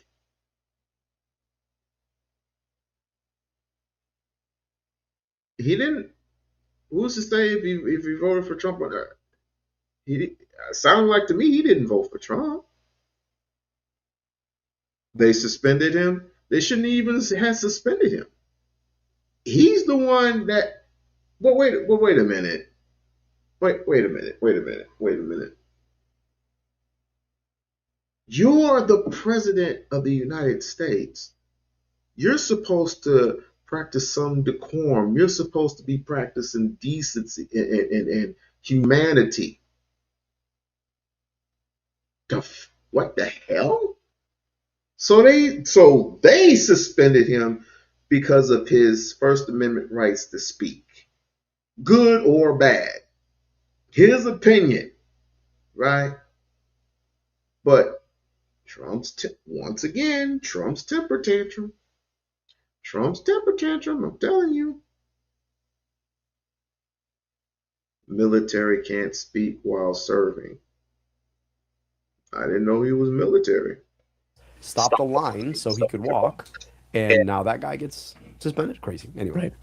Well, what does it say that something as inconsequential as somebody just saying, calling him a pedophile potential, which, by the way, not baseless. Yeah. But like, what does it say? Very good evidence. But, yeah. What does it say that the president of the United States can allow something like that to get under his skin? What are the implications of the fact that we have somebody so thin-skinned, so impulsive that's what bugs him to that degree that he'll say "fuck you" as the president of the United States with all the cameras in the world on him to some guy working on the line at a car plant? I think we're seeing it play out live in living color. I mean, you look at the raid to depose Maduro. A lot of folks inside the White House say that the last straw was that Maduro did a dance that was similar to his dance. Yeah, like this is the reason why you spend nearly $1 billion of taxpayer money to depose a foreign leader.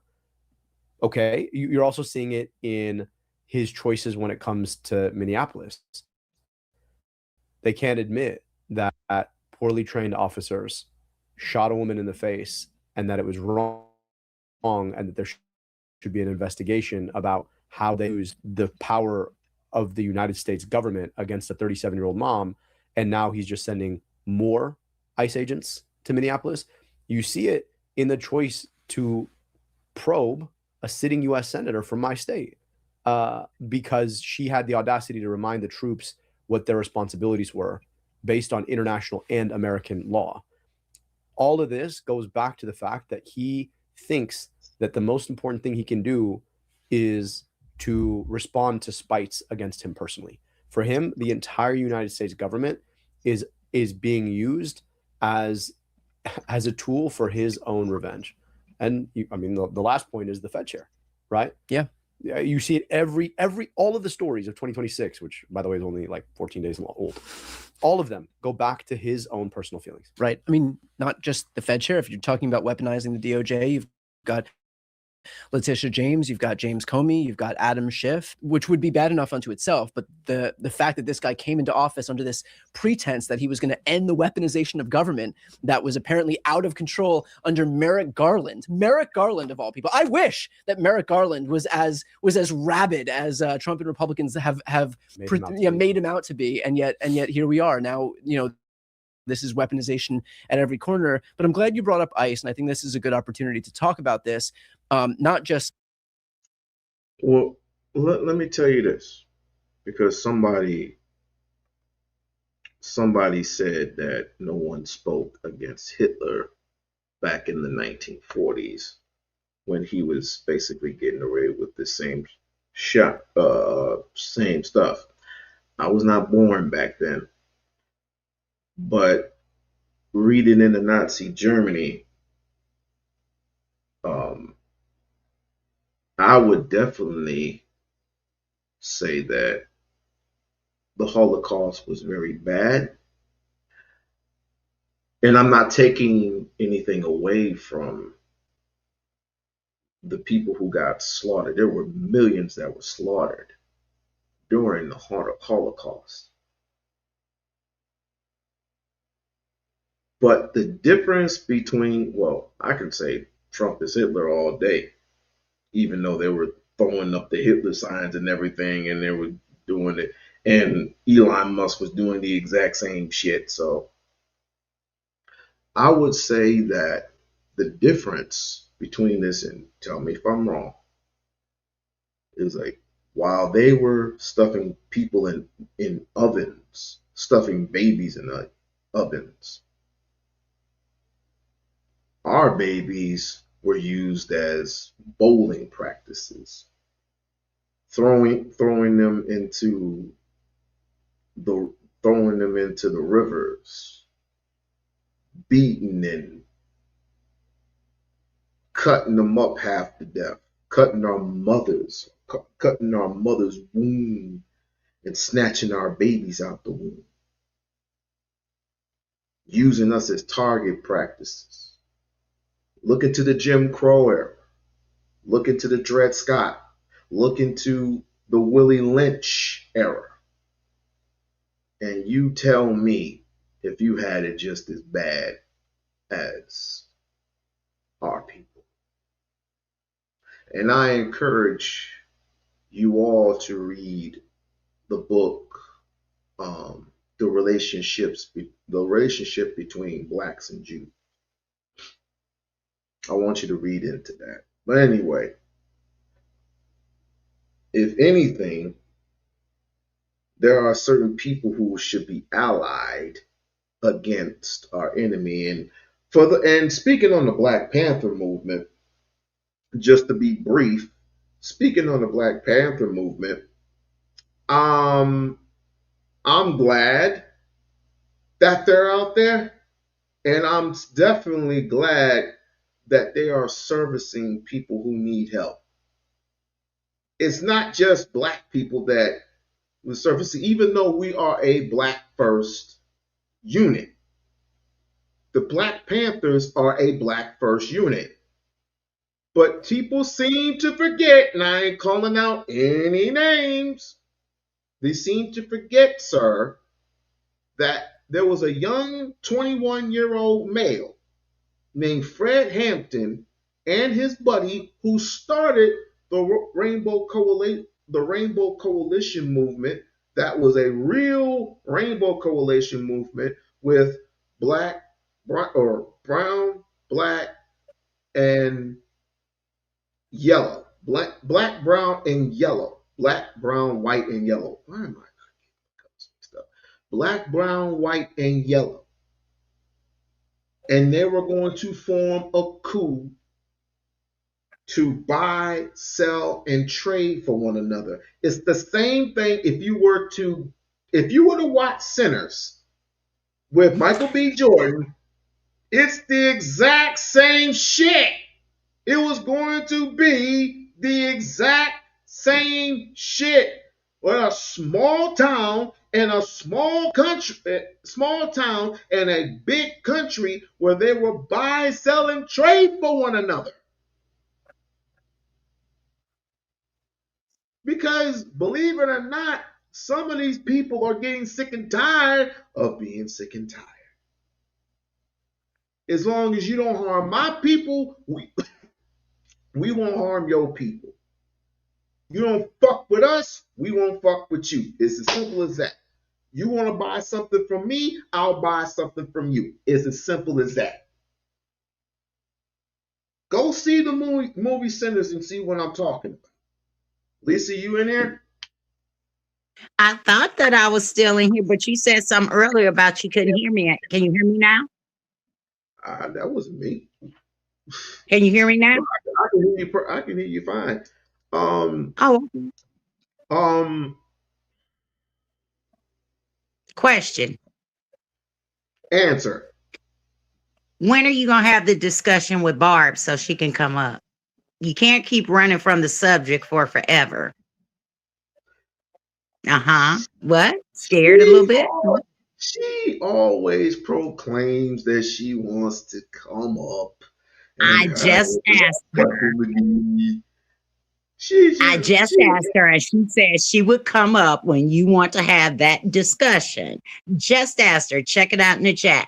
See what her answer is. I'm looking, and all she doing is she's just smiling and booing. That's all she gonna do.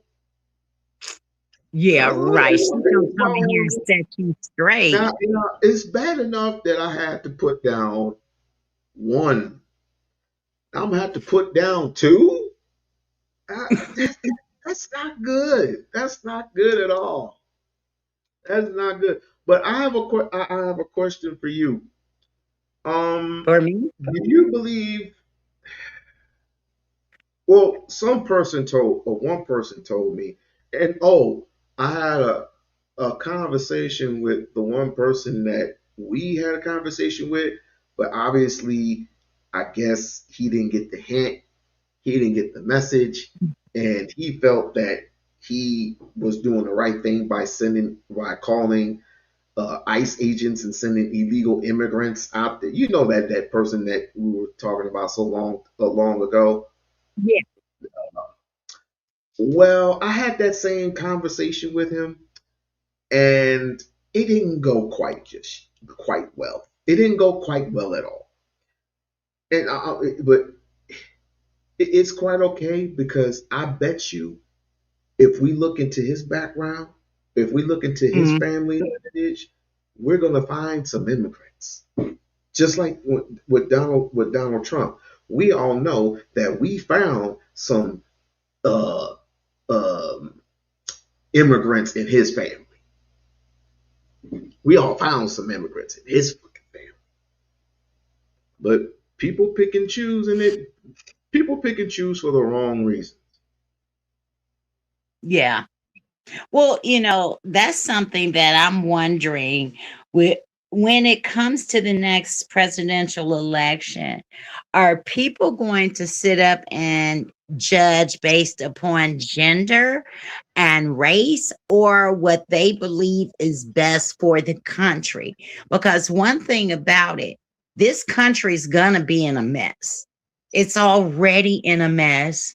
We have so much going on that is messy. And we don't know the half of it because we have to remember there's top secret information and stuff that we're not privy to. Just think about what we know, how bad it is. It's very I bad. just hope we don't end up in a full-blown war. Because that's not what we bargained for. He campaigned that he was the president of peace. What happened to that? He gonna get he has the mind of a 12-year-old. He's gonna get what he wants. He's gonna get what he wants, and apparently it's gonna work in his favor because there's a lot of people that said do it, do it, do it, do it, do it. I guess they found some newly footage on the whole Reese thing. I looked into it. It's the same. It's the same old, same old. ICE agent didn't get hit. He didn't get hit at all. He had his phone out. He had his phone out on his left hand while having his gun on the other hand and pulling it out and shooting the lady. Blah blah blah blah blah. It it's the same thing. It's the same old thing. He shot that lady execution style. Well, they can sit up and try to tell the American people what they see, but apparently there are those of us that have a brain, that use our eyes, that will not let someone dictate to us what we see and how we comprehend that. That's what all the protests are about. And since then, they've shot two more people. I mean, when does that end? I don't see how that's great. I don't see how everything that's going on is just great. I don't see that. I don't see the price of groceries being just great. I don't see all the people, like all the veterans. I'm a big advocate on the veterans. 80,000 jobs gone from the VA. Our soldiers, the type of medical that they get and the treatment they get is preposterous. Well, groceries may have been high, but they're higher now and they keep climbing high. A year ago, groceries were not the price that they are now. A year ago, we did not have all these tariffs that people can sugarcoat it all they want. They are taxes. That's Fuck what I'm the saying. The VA does not give that good Ice the Ku care Klux Klan. anyway. Huh? Sorry. There's a lot of Klan lovers out there, but go ahead. In the form of ice, wink wink. That's what I call them. I call ICE agents Klan members. As a matter of fact, since people love the Klan so much, Well, they have a lot of them in there undercover. yeah, I know. Yes, I know. But thank you, Lisa. Thank you for hitting the nail in the coffin. Thank you for hitting the nail in the coffin. Well, I mean, It's Donald Trump appointed HESF that is over the military funding.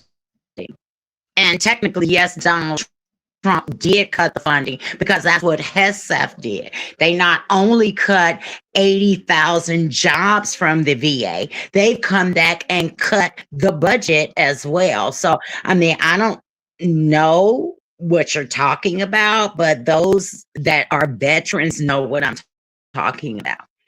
Maybe you need to go to a VA hospital or try to access benefits. But Donald Trump, that's the problem. People do not hold him accountable. and And it's and sad with everything that's going on. How can you think that's patriotic and not hold him accountable? Because he's the president. He has the House and the Senate. So who else is responsible for all this drama, all these cuts, all this mayhem? the people in power, Mm-hmm. people in power, the people who are in charge. But you want to blame Democrats for what exactly? Oh, you're gonna blame it on old Joe. Well, old Joe, Right. he had to force himself into retirement because of his medical condition.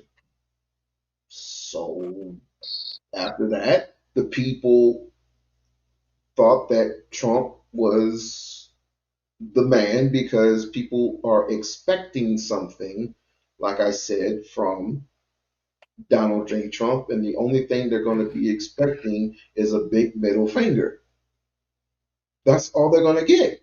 And that's what they've been getting. But I can't get an honest Trump supporter. Maybe one, maybe two, but I can't get an honest Trump supporter. And this is one of the reasons why I might do a a podcast of some kind. Maybe, maybe. I got to work out the kinks a little bit, and I got to work on my temper too. I got to work on my temper. I gotta work on my temper. But I might just do one of those call in shows or whatever. I might have to test that out tonight. Mhm. See where it goes. But I have a TikTok account. I haven't it's activated, but I don't spend too much time on TikTok like that. But if everybody else can do it, I might as well just join TikTok and which I really don't want to because their laws are their policies are much stricter than YouTube's, even though YouTube won't even tell me why they demonetized my channel. It's kind of stupid, but either way, either way. So should I do a call-in show so I can answer some of these crazy questions? I think so because I mean, some people they have blinders on or they just are ignorant to certain things like I'm talking about the VA. I don't care what anybody says. Hmm. Our vets and our military should have the best because they've put their lives on the line. People have lost body parts. They are traumatized. And if anybody knows about the VA, it's not that great.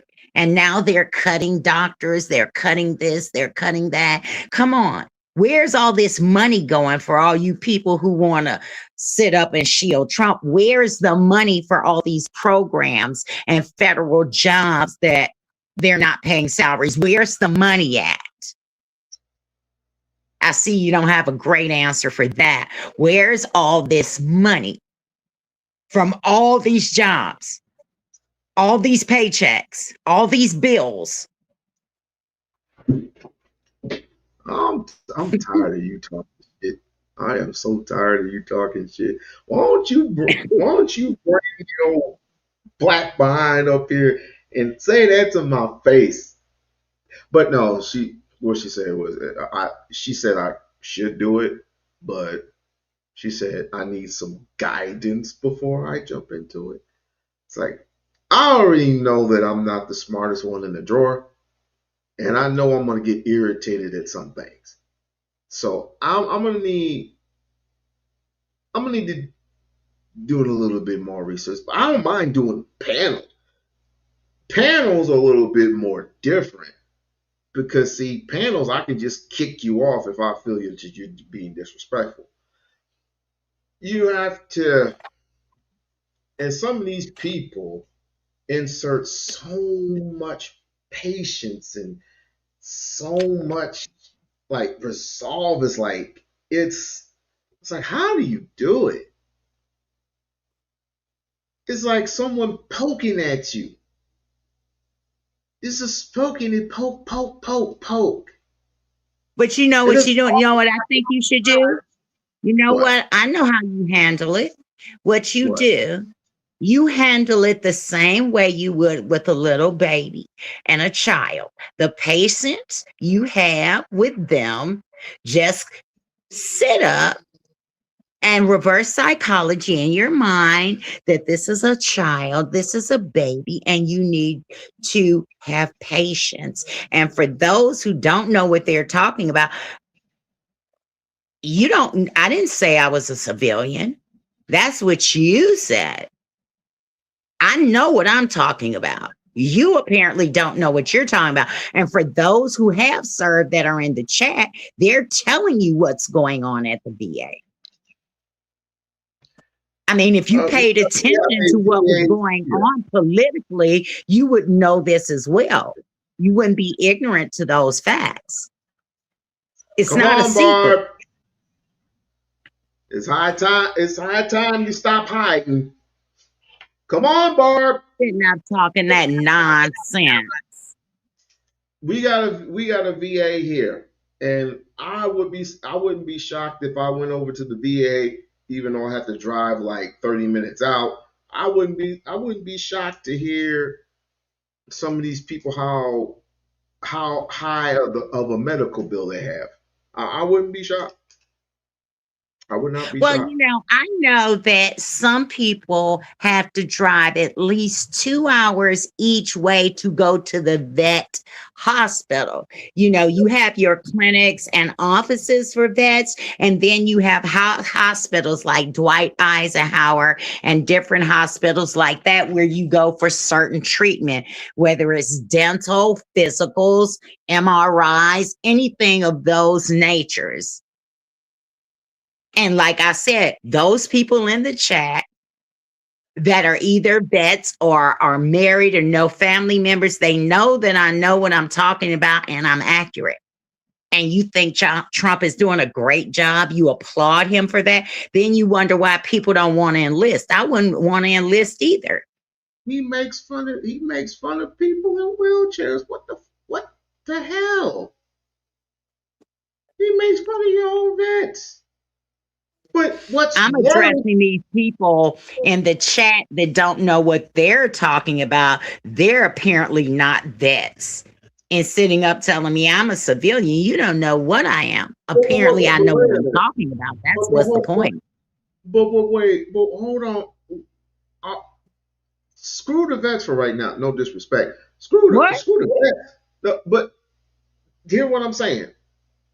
How about the middle age and the young people who signed up their lives to go to war for the United States and they're immigrants? Where's your bleeding heart for them?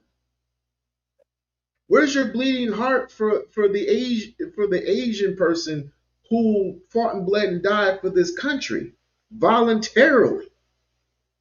Is suffering from post-traumatic stress disorder, aka shell shock, aka terminal disease. Huh? PTSD.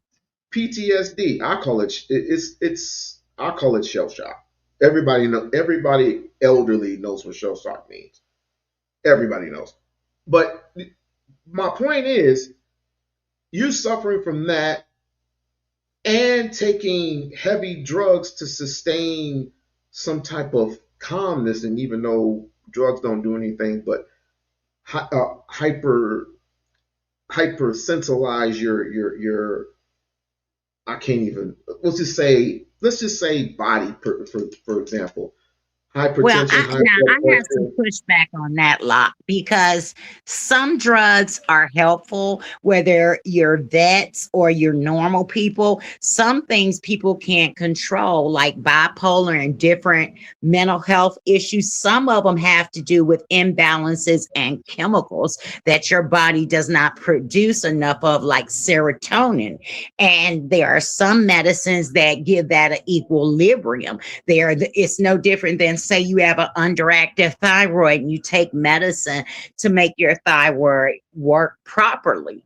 That's the same with certain mental health diagnoses, that the medications allow people to function in a normal type of way, or as normal as it can be given to them. I mean, my thing is, you tell me why we can send all this money and help everybody, and we have vets sleeping that are homeless.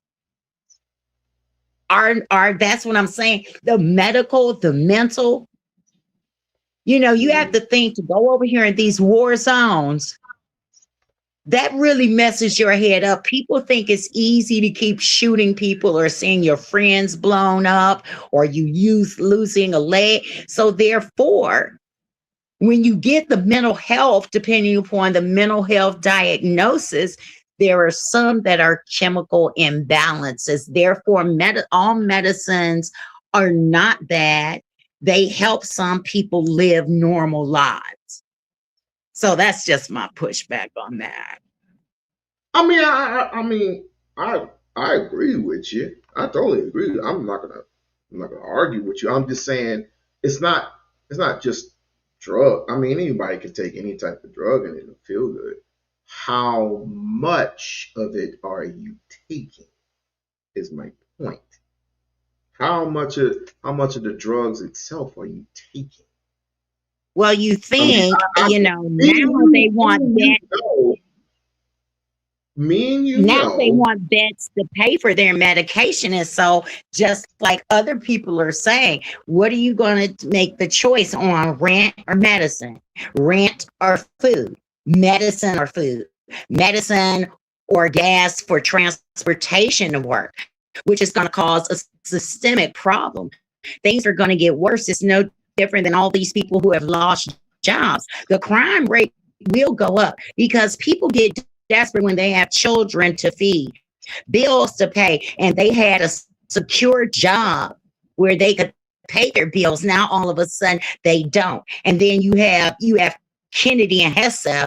They just lost their natural born mind. They weren't fit to be in these positions in the first place. Kennedy is over HHS. He's destroying health and human services and mental health for a lot of people. Mm-hmm. Mm-hmm. Mm-hmm.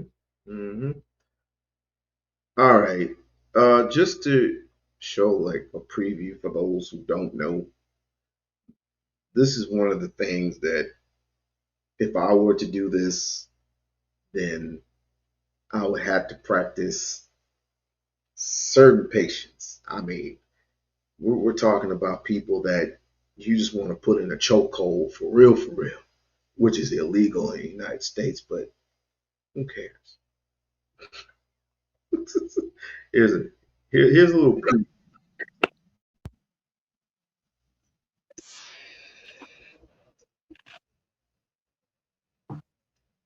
Well, Now the first I'm gonna tell you something else. That's the thing with this administration. They don't want to give any credit for anything anyone else does. They just want to come in and destroy and destroy. Okay.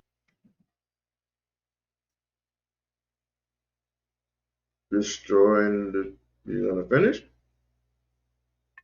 Oh, I thought you wanted to stop. You had something to interject. Well, they Oh, listen. destroy things like I'm saying. It's Just nothing wrong with stopping the benefits for illegal immigrants, but they have a special fund for Medicaid and to the whatever that is that the girls get when they're pregnant and for the babies, where they can go get the milk and the food and stuff. oh Um, Wick. You talking about Wick? Or are you talking about Snap? and Kennedy also wants to. Have you not heard about how Kennedy wants to put those chips in our body? Oh, Wick. Yeah, that's it, Wick. He wants to put those chips in our wrists. So not just to read, they want to manipulate and control us. And that's a great concern of mine because when you have surgeries and these procedures, you don't know what they're doing to you. It's really scary. Um,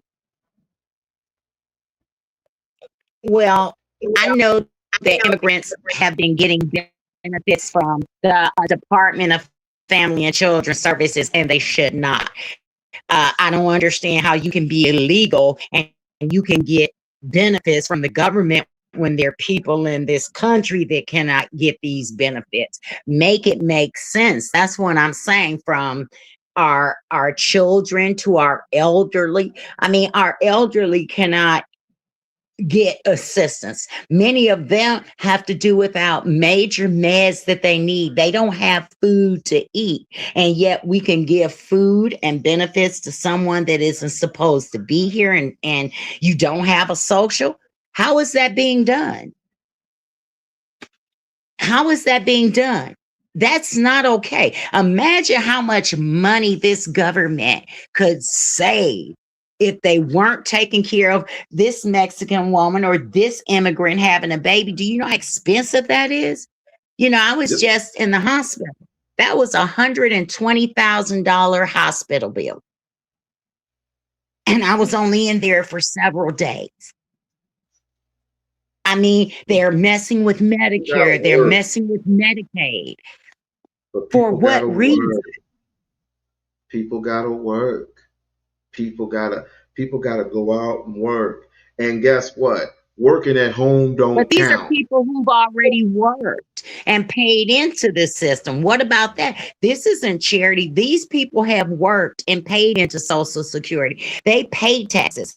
Even when you own a home, you're still paying taxes. When you buy food, you're still paying taxes. This year, COLA was 3%. The cost of living allowance was 3%. Oh, it was 2.5%. Yeah, each year, people who get Social Security and disability and government checks like that, Uh, every year it's called COLA, the cost of living allowance. And depending upon who's president, yep. it changes. I think with Biden, it was 7.8 last year or something like that, but it was nowhere near this. And we cannot survive if everything keeps going up. Of course, I mean, 3%, anything lower than 3% isn't going to help anybody. You're going to lose that in taxes. And these are the things that I want to hear about.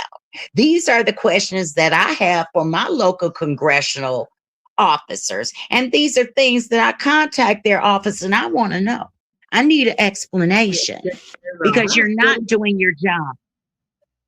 can a hospital deny you of health care? Can treatment just because you're an They immigrant? can't deny They can deny you treatment if you are acting a certain way. If you are unruly or violent, they can deny you treatment. Now they have a special form at the hospital. Say you've been admitted in the hospital and the doctor lets you go home, say after 2 days, for instance. You have a right to say, no, the doctor's sending me home too early. I need to stay in the hospital. But no, they can't deny you. That's what the big thing was about insurance. Everybody runs to the emergency room because you don't immediately have to pay. When you go to a doctor's office, they're not going to see you without you paying that copay or whatever that fee is to be seen. That's the first thing they want after you register insurance information. If you have a copay, pay. Then they see you. But technically, anyone has a right to refuse treatment to anyone they want to. They may justify it under a lie, but 99.9% of the time, they do not turn people away. And that's why all of this stuff that is going on is going to be very traumatic with the rural hospitals closing and people not being able to get care and medicine. People are going to die. You Well, know, it doesn't necessarily have to be. You don't necessarily have to be under anyone's care. What you can do is grow your own foods. Does help. what are you going to grow it Um. on if you don't own any land? Well, there is there's this thing called a potter's plant. You know, you can buy it so small or so big, and you can grow your tomatoes, or you can grow your little mustard seeds from there. You know what I mean. Start from there. Start small. Do some experiments like Dr. Safely. Ooh, I won that debate. I don't want that. I'm just playing. I'm playing. But real quick, before I forget, uh, this week on the 24th of this week is going to be Jasmine Crockett versus James Tellerico at a debate. They're going to debate for the sole right to have someone give them some money so they can continue on the campaign. And there's early voting in March. Mark, And then the big head honcho is in November. Now, just a little, preview. Tellerico is leading Jasmine by 9 points. and I know why she is losing right now. It's because the people on the Republican side are voting for Tellerico to win. It's kind of crazy how Jasmine was leading in this poll, and this poll in 2025, but in 2026 she's losing. It's, I mean, riddle me that, Batman. How is she? Well, How if is you she? remember when she was talking about she needed to look at the numbers, that's what she was talking about, the projected amount of voters she could get and what they felt that percentage would be and the likelihood of her winning. Now, give or take, and she's very vocal. So, they jimmy stuff sometimes. There's a leeway. Well, of course. I mean, she's always she's always speaking on these issues that they don't want spoken on. And of course, they Jasmine. don't want it. They'll do everything they can to keep her from being elected. Not to take away anything from James Tallahassee. I have nothing against James Tallahassee. As a matter of fact, he has low key said that Jasmine would be a great candidate for, basically promoting her a little bit, not too much because that's her competitor, but I want to see a whole new face. I want to see a brand new spanking face. I want to see that pretty little face turn it. But here's the thing, and Michelle Obama said this: we are not ready for a black female president. We ain't ready. And you know what? She's right. I She disagree. she said it. I didn't. I mean, I don't care. I disagree. I mean, they don't cover it the way that it really is. They act like Trump won by a landslide, but he didn't. He barely won. So what does that say? He barely won. It wasn't like he won with a popular vote by a landslide. And I don't think it's going to matter what color it is, what gender it is. They're going to put a Democrat in the White House. Watch what I say. I'm telling you, mark my words. And it's not going to matter if it's a woman and she's black. I believe it will happen, and I believe the candidate will be Kamala. Brother, That's brother, my thing. brother. You know you my brother, but number one, she is definitely for people, especially for the people of Texas. But the one thing that I wish she would concentrate on, and she has done her she is doing a good job, not a great job. She's doing a good job of of talking to the youth, which I said diligently on this channel. I have said verbatim on this channel that the youth are important. The youth is who she should be talking to, because if, of course, all the policies, you got to get with me with all the policies, but every time I introduce a policy, every time I say something about a policy, you say, it's not a policy. Listen, what people want, if you come to her with concern and earnest, she will listen to you. You're just saying what you're saying because Hispanics get with her first. White women get with her first. The Hispanic women get with her first. You go to her and say, "Where's reparation?" I gave it a crown. What is it? And she asks you, in reparations in form of a what? In form of land, in form of money, in form of land. And we all know we ain't stupid. Once we get, let's just say it's in form of money. You get like $250,000 per family, per capita. You get $250,000, it's going right back. It's going right back into white hands.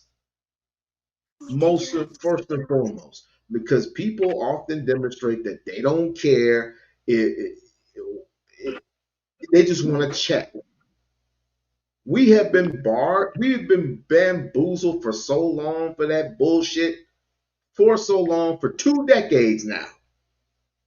It is time to let that go unless you are willing to shed blood. And most of you Negroes, I'm sorry to say, get mad at me all you want, but the statistics are true. You wouldn't bust a grape in a fruit fight. You wouldn't pick up a gun to save your brother's or your sister's life because again, you against your sisters. You against your sisters because you proclaim you don't get any respect from your sisters. You proclaim that they're not loyal to you. But are you loyal to them? See, it's this infighting that we have to take care of first. It's this infighting. We're always infighting of who we are. We don't even know who we are yet. We really don't. We don't talk about we're talking about we're a lineage that is only what 2 years old. Come on, 2 years old. Meanwhile, Trump is taking a big dump on your heads, and you think it's an umbrella, but really it's just some natural gold poop. You think you about to cash in.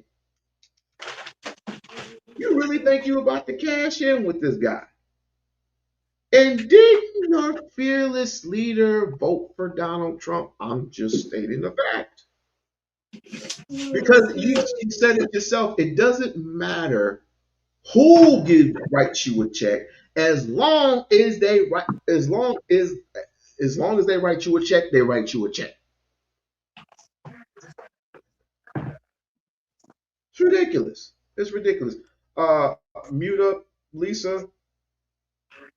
Yes. Mute up for a second.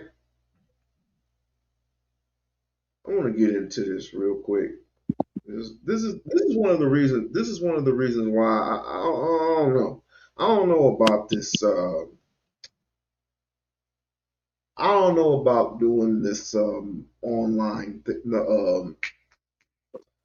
the chat call-ins and all this other shit. I'm just gonna give you a little demonstration of what Dean Withers does, and to get your perspective on if I should really do it or not, because I don't know. Some of y'all, not all of you, but the selective few get on my fucking nerves. This reason has to do with the fact during his first term, 1.2 million black people were lifted out of poverty. If you don't believe me, go to the U.S. Census and look it up. Also, median household income for black people rose over $4,000 per year during his administration. So the answer is that's one of the reasons. Secondary, or the tertiary, I should say, the third reason I support him is his crackdown on illegal immigrants, not so much legal immigrants, but illegal immigrants. The reason I say that is because you had a couple of black people up here, and I was hoping at some point to be able to talk to them. Since you don't like to talk about black issues, I don't know why you can't. The mere fact that you white doesn't mean you can't talk about black issues, particularly if it's going to be a positive. I will happily refute what you've said so far. Okay, like you brought up the fact that you. Well, can I finish? Hold on. Can I finish? I'm not finished. I was going to tell you. I was going to tell you about immigration and how it specifically and absolutely, definitely economically depresses black wages, because the people it affects the most tends. Yeah, go ahead and look it up, Dean. I hear you typing. I'm not looking anyone up. I'm literally writing down your points as you say. I'm not looking at anything. Oh, okay. That's cool. That's cool. That's cool. So again, you can go to a couple of different sources to find out that illegal immigration depresses wages, and it disproportionately affects the lower skilled people. And it just so happens a lot of black people are lower skilled, and that's just the fact. There was a study done by the University of California in San Diego. It not only found that illegal immigration economically depresses wages and affects disproportionately low-skilled workers, and in this case, specifically Black workers, they also found that there is a correlation with increased incarceration as a result of this. And again, it's not causation, it's a correlation. And they actually say that's probably because of the lack of job opportunities that they're afforded when you have more illegal aliens coming into the country and taking the jobs at lower wages. Mm-hmm. Got it. I'm going to try to respond to that all. What do you want to start with? The number of Black people lifted out of poverty in his first term. So what do you think Donald Trump did to lift Black people out of poverty in his first term? I think a lot of it had to do with in 2017, his passage of the correct. Yeah. And because the biggest percentage of that took place in, there are seven brackets when it comes to the income tax, right? Those middle and lower brackets, they had the biggest percentage cut in their taxes. Also, you should look up the job creation, specifically Black job creation that took place as a result of a lot of deregulation that took place during his first term. But the fact that the economy was spurred during that period led to people making more money, and that in turn lifts people out of poverty. Okay. All right. Well, I'll happily respond to that all. So first and foremost, I mean, you just said that there's less poverty experienced by Black individuals under Donald Trump in his first administration. Well, there's even less poverty experienced by Black individuals under Joe Biden's administration. In fact, according to census.gov, we reached an all-time historical low, the lowest level of poverty we've ever seen as long as we've been recording this data, which, by the way, it's only been about 75 years, at 17.1%.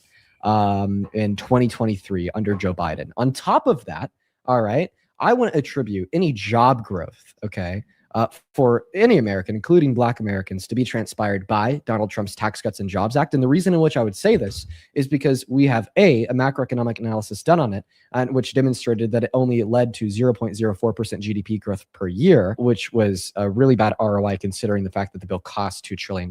And B, another study done by a financial institution by the name of Brookings that demonstrated that under Donald Trump at his first term, the Tax Cuts and Jobs Act led to no new macro level business reinvestment to create more jobs. And then you also added something on there about a historically low level of unemployment for Black Americans. Yeah, sure. We did see a 5.6% level of unemployment for Black Americans under Trump in his first term, but then we saw a 5.3 and a 5.1% level of unemployment for Black Americans under Biden in 2 separate months at 2 separate points. So if we're just simply looking at the data, and then blaming it on the administration, which is governing while that data is the case, well, then we would say that the Biden-Harris administration outperformed the Trump administration relevant to the points in which you're making. And further, just to kind of expand on this topic of economic accelerants and performance for America as a whole, but more specifically Black Americans, under Donald Trump in the last year, okay, we have only seen macroeconomic trends get worse, okay? Today, our unemployment rate for everyone is the worst that it's been in 5 years.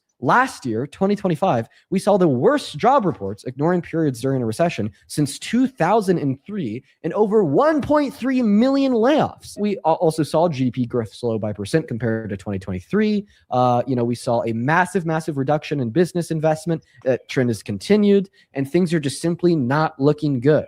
And then to address your second points about undocumented immigrants, you said that they reduce wages and that this would disproportionately impact Black people. The point that you made there is that Black people are lower skilled. The highest level of acceleration that we see in education for any given racial demographic in this country is Black people. More specifically, Black women are becoming the most educated demographic of anyone in this country. So I don't really like that blanket statement that Black people are low skilled. And then on top of that, sure, undocumented immigrants who do have a downward pressure on wages, it's not their fault, but it's rather the system's fault because they have less bargaining power compared to citizens.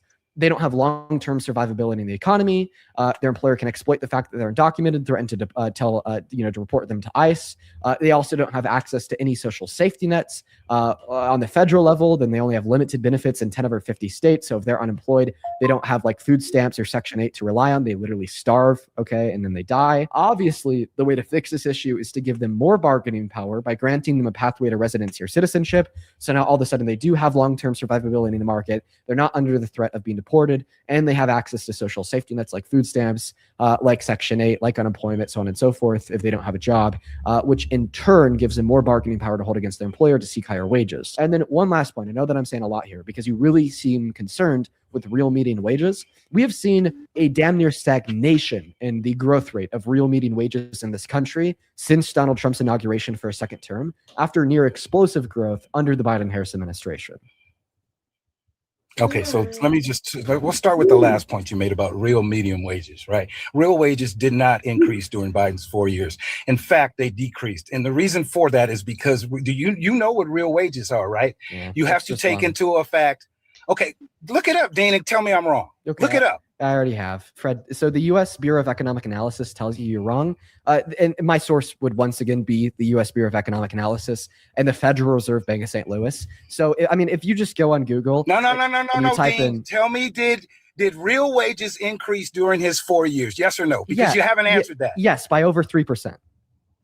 No, they did not. Yes, the U.S. Bureau of Economic Analysis says I'll tell you what, everybody, I don't care about, I'm talking about the Department of Labor. I don't care. Real wages did not. I would challenge everybody in the chat. Google, did real wages for Americans increase during Biden's 4 years, and come back and tell me what it's. How much money do you want to bet? Because Dean is being dishonest. Whatever you want to bet. $500? How much? Yes. Like, share, and subscribe. So does anybody want to take that challenge? Anybody want to take that challenge? Yeah. I agree. The challenge. It's a challenge. Because I don't know. You tell me, Lisa, did wages increase or decrease during Biden's term? Can you hear me? Yeah, I can hear you. Okay. They stayed the same. They were same? supposed to increase. They were supposed to increase, but to my knowledge, they stayed the same. They didn't increase. I do know the economy was doing very well until January 28th. Trump and his supporters don't want to give Biden the credit that he truly is responsible for. Now, I don't see Trump doing anything for anybody other than the billionaires. I'm just, and I'm not sorry for that. Okay, we just okay. Let's see if you're right. Let's see if you're right. I'm gonna mute you because your son. How is he doing? By the way, my son. Yeah, how is he doing? He's doing fine. He has a little cold, still a cold. How you heard him? Okay. Yeah, let's the weather here is sporadic. I mean, the high today is only 30, so it's kind of nippy. It's 60 over here. It's how much? 60. Oh, wow. Well, last week we had some kind of right at 70 days, but here for the last several days at night, we're dropping down to 19, 14 with the wind chill factor. So it's been pretty nippy. I like it nippy. I like it. All right, let's see if you're right, Lisa. Let's see if you're right. Okay. Whatever you want to go. How much do you want to go? Whatever you want to name, you can go. $1,000. Bet. Love it. All right. Sounds good. So if you just want to go to Google and you type in employed full-time, median usual weekly real earnings, wage and salary workers 16 years and over, you will see that in Q4 of 2021, the first year of the Biden-Harris administration, real median wages for weekly allowances were $362. And then in, let's go Q1 of 2025, real median wages weekly for people 16 and over were $373. Yes. Okay. So that's 1/4 on each year. Over his complete 4 years was the bet, Dean. During from 2021 to 2025, Google that. Did real wages experience a net increase or a net decrease? Do you want to go from Q1 of 2021 to Q4 of 2024? No. Then what do you want to go from? I want to go from January 2021 to January of 2025. Okay, yeah. So going from Q1 of 2021 to Q4 of 2024, yeah, they went from 373 to 375. That is not true. That is true. Real wages. Okay, that's what the Fed says.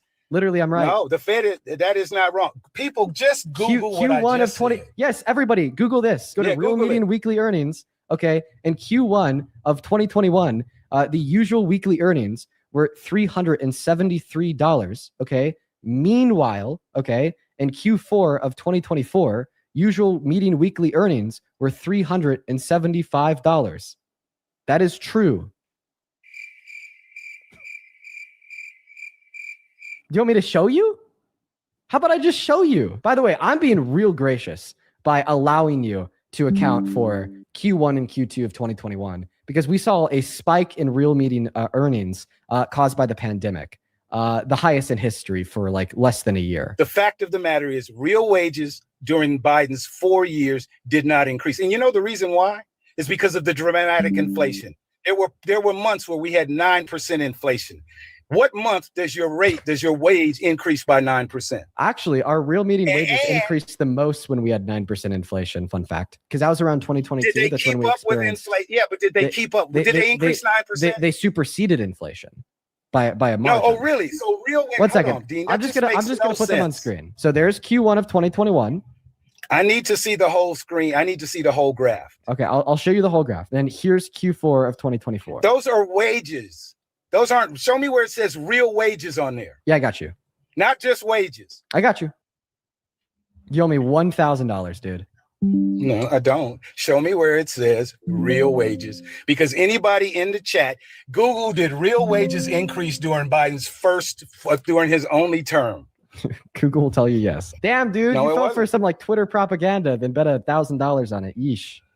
Dude, go to Statista and just look it up. Or you could go to the Federal Reserve. That's where they get it from. Dude, okay, that's their sauce. Okay, can you read this title? Employed full-time, medium usual weekly real earnings. That is the name of the graph.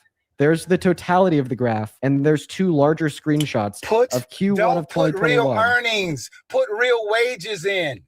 Earnings are wages. Okay, then then Google real wages then. If it's the same thing. This is it. If it's the same thing, Google it. This is it. That is what I Googled. Hold on. If it's the same thing, Dean, Google real wages. I did. Here, I'll show you. Because that's earnings. That's wages. That's what wage is. It's what you earn. Then Google real wages and not real earnings. That's literally wage and salary. That's what it accounts for. I see you won't do that. I did. You won't do that. I literally did. I'll show you. Like this. That's what I Googled. Good. Show me where it says real wages, because that said real earnings. Okay, earnings is wage and salary. I'll just show you. Google real wages. No, I don't want to say. I want you to Google what I asked you to Google. Okay, listen. I did Google that. That's what I got. Okay, show me where it says real wages. Yeah, you got not earnings. Oh my God, earnings is wages and salary. Here, look at this. Show me where it says here's wages. Here's a Google search. I don't want to see that. I want you to Google. Here's the Google search. Real median wages from Fred. Second result, median usual weekly real earnings. Okay. Under the metadata of the second result, the earnings account for wage and salary workers. One band, please. Okay, here's what I pulled up. During Biden's 4 years of the Biden administration, January 21 to January 25, real wages on average experienced a decline. While the nominal wages increased, high inflation rates, particularly 21 to 24, eroded the purchasing power of those gains. Overall decline. By January 2025, inflation-adjusted real wages were cumulative about 1.4% to 1.6% lower than they were in January of 2021. You owe me a band, Dean. Nominal average hourly earnings grew by 19.7%. Consumer price index rose faster, around 21%. The CPI is the inflation rate. If the wages increased by 19.7, but the inflation rate increased by 21.5, that is a decrease in real wages. Now you send my band. What's your source? I just told you, Statistica, which gets it from the Department of Labor. Statistica? Yes, Buddy. and they have the source. It's the Department of Labor. How about that? It's the Department of Labor. Actually, you want to know who's polling from the U.S. Bureau of Labor Statistics? You asked me for my source, Dean. I gave it to you, Department of Labor. You're not polling from the Department of Labor. You want to know how I know that?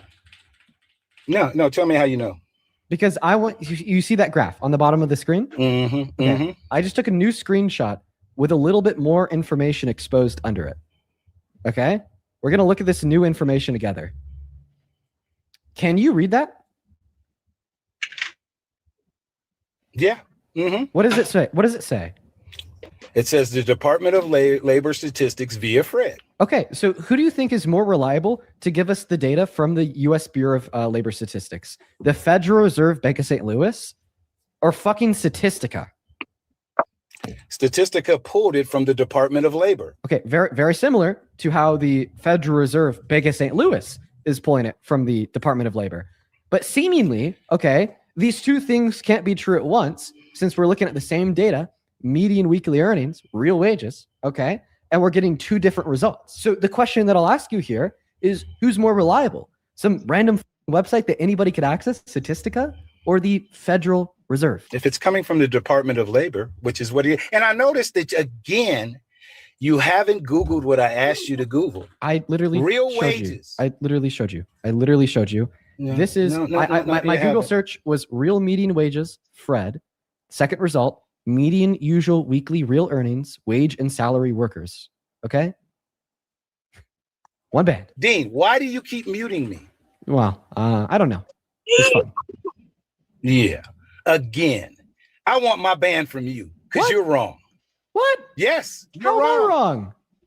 People in the chat, please Google, did real wages increase during his administration? I just gave you the evidence that I'm right. Which number is higher? The last quarter of 2024. So they went up. Is it adjusted for inflation? Yeah, because it's real. Real earnings, wage and salary workers. Yeah. Yeah, so what you did is you took one quarter. That's quarter of 2024 and quarter of 2021. The first quarter of the Biden-Harris administration and then the last full quarter of the Biden-Harris administration. No, that's where you get, that's where, hold on. That's where you're missing, Dean. Understand, look at you here. So, okay, go back.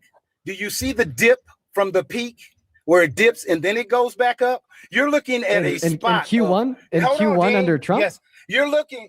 Listen, hold on, Dean. What you're looking in Q1 under Trump. You are, hold on, Dean. You owe me a band. And I'm going to tell you why. Because let me tell you why. Just listen. You're taking one quarter and comparing it to another quarter. You're not taking the entirety of his administration. Actually, it is advantageous for your position to only look at those two quarters. It is very advantageous to your position to only look at those two quarters. Because if we only look at the first quarter of the Biden-Harris administration and the last quarter of the Biden-Harris administration, you only see a $2. One moment. Dean, you can't take because on one quarter, can I try to describe this to you? It's higher than it was at the beginning. You have to take the entirety the whole time because there were dips. I'm trying to. Let me ask you a question. I'm trying to describe this to you. So only looking at these two quarters is disadvantageous to my position and advantageous to you. Okay? Because what this isn't accounting for is actually, like, for instance, what you could see in this graph. I'll just show it to everyone real quick. Which would be the fact that after Q1 of 2021, real wages went down for another 2 quarters. Okay, the same way that they were going down for the last 2 quarters under the Trump administration, because in 2020, real median wages were artificially inflated sky high due to COVID. So they dropped really fast. Okay, right? And during the last. And during COVID, people weren't working, were they not?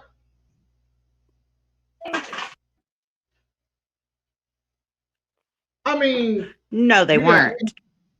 you got well, there are those people who work from home, but give or take, how many people in the United States work from home? Give a ballpark figure, 33%. But when you have to go out your way, oh yeah, yeah, you weren't working that day. As a matter of fact, you had this in certain cities and certain states.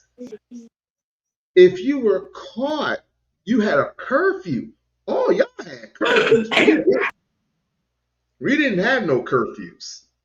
Maybe y'all did. I don't know. 6 months of Trump's administration and during the first 6 months of Biden's administration. So if we truly wanted to evaluate, okay, real median wage growth under the Biden-Harris administration, we wouldn't start at Q1 of 2021. In fact, we would start from like Q4 of 2021. But like the bet that I made with you was from the beginning of the administration to the end of the administration.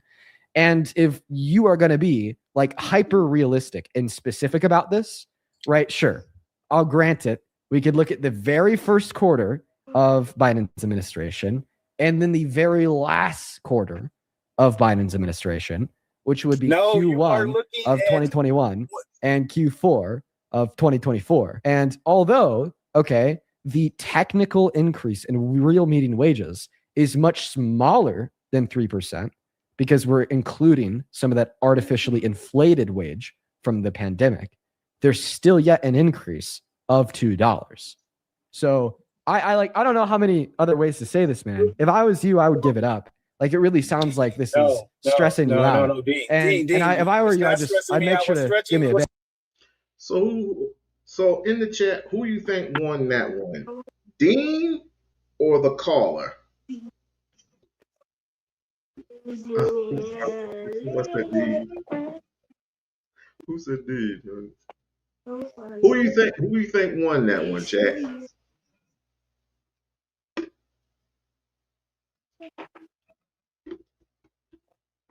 But this, I just wanted to show you a demonstration of how it could be for me, but I genuinely have to practice patience, which I literally don't have patience for certain people. I just don't. But we'll see. We will see. Lisa, I know you got Lisa, I know you got a lot on your plate right now. I said, I know you have a lot on your plate right now, but I am going to I'll play this one little last clip. If you would like to stay around, you can. Just let your partner know that I waited a whole hour for her and she did not show up. Well, she said today wasn't a good day. That we can do it another day. Leave her alone. Why? We can have the discussion if you like. What discussion? I've already beaten you. The Rainbow Coalition discussion. What? The what? Nothing. What the hell? But either way. Like, what was I gonna say? Oh yeah, I already mentioned the debate, which is on the 24th of this week, with Jasmine Crockett and James Tellerico. Who is going to win that debate? I wonder. Who is going to win that debate? Because it seems like to me that James Tellerico, he's one of those, not take no prisoners, but pat you on the back and say, those good Christian dudes. You know what I mean? Versus Jasmine, who is very much even. You can make fun of the fact that she has wild hair. You can make fun of her nails. You can make fun of her skin tone. You can even make fun of the fact that she might be Haitian, which I say, who gives a shit if she's Haitian? If she's Haitian. So, go about it if you will. I just think that she's a better candidate and she should be running for the Senate race. That's just me. That's just my opinion. You can form your own opinion if you like. I ain't gonna crap on it. I'm not. I'm just really not. Wait, today isn't a day for conversation. We will have this conversation. Sure, sure, sure. Sure thing. Sure, sure, sure. We'll talk behind the scenes. Okay. I'll be here. I'll be here. Ready and waiting. Ready and waiting. But I'm gonna shoot this one little last clip and then that'll be it for me. Um you couldn't stick around or you got some things to do? I'll stick around. It's Okay. not an hour-long video, is it? Nope. Nope. Okay. Absolutely. Okay, I'll Absolutely not. stick around. I'm almost All done. right. This last one is from a good friend of mine, and he can, like him, love him, hate him. His truths are his truth. I think this is very interesting. You should do your research on him. Uh, Kevin, what do you got to say about ICE in their external BS? Corrected me. Yes. So hysteria and chaos are both Me? feminine words. No, Hates not Israel, and they just did a motherfucker. don't try to steal my damn thunder. Move to Thailand, right? And they know an ICE rights card very soon. So because it's going crazy, they're body slamming people, kneeing people in the head. These are American citizens, not the illegal immigrants.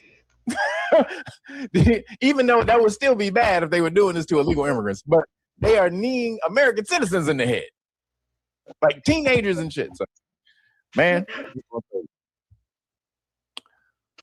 but that's why Your Rights Foundation. All right, everybody, let's get into it. No Timmy Tight Top new. No Timmy, you trying to smash on China? Like, what are you doing, bro? Like, nigga, what are you doing?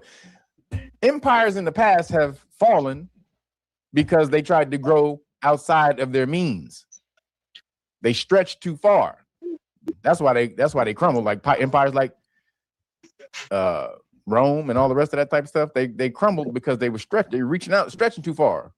Too much money. When you start extending yourself too far, that's in anything. Spread yourself too thin, you'll break. And so while they were doing this, out trying to conquer the world, the inside, the interior was crumbling. That's when you had the Visigoths and the Ostrogoths and all these people, the Vandals, all them people coming in and smashing on the Romans. Really, the Vandals. They were coming in and smashing on them bitches.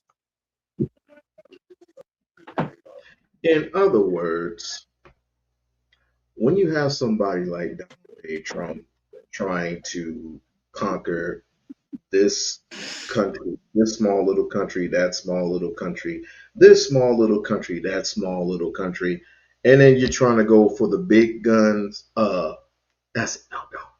You're trying to go for Mexico, that's a no-no. You're trying to go for Canada, that's a no-no. You're trying to go for Iran, that's a no-no. Greenland, even though they're small, they are still protected by those Sada nation, ADOs. What NATO? Well, Denmark is responsible for their security. There you go. There you have it. But now you got several nations pissed off at Trump. But mark my words, people say he's not going to get impeached. He's not going to get impeached. He's not going to get impeached. Yes, he is. Wait till F around and find out. Mess with one of those people in Greenland. See if he doesn't get impeached, and he doesn't get war crimes put on him. See if he don't. And that's why, the Vandals that's why you got vandalism. They were just the savages. They came in there and they didn't give a damn. They just smashed it, took food, raped women, took shit. That's how that shit was. And didn't have people in the interior, in the infantry. Them people was everywhere else in the world trying to take it over. Does that sound familiar? Mm-hmm. Does that sound familiar? He had a meeting and they said, "Yo, bro, that ain't gonna be good for America. You will lose." First of all, that's why they killed, allegedly. That's why they took out Charlie Kirk, because he was gonna do this at first. And Charlie Kirk went to the White House and said, "Nah, bro." It's all this other speculation that he was moving away from Israel, all this and that. Yeah, all of that is true. That's part of the reason they took him out. But the main reason they took him out is because he personally, single-handedly stopped Trump from going to war with Iran. He went to the White House. He said, "Yo, man," because he is the lead. He was the leader of pretty much the Republican Party at this point, outside of the White House. All the MAGA and the young MAGA and all that. So he went back. He said, "Look, man, my base is not with this. If you do this, you lose everybody. Period. If you do this, that's a wrap for you, homie." I don't know if I can say this. I'm not going to speak on it, but I have something here that's like I'm going to say it. They paid that cat off. They probably paid him off. They probably paid that dude that assassinated or killed, whatever. I don't care. Charlie Kirk. Now that I know,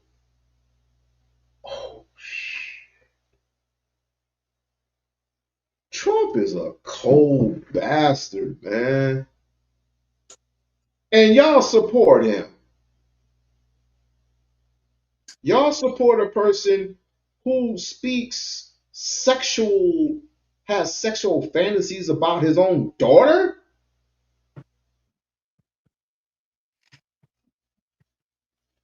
Make it make sense.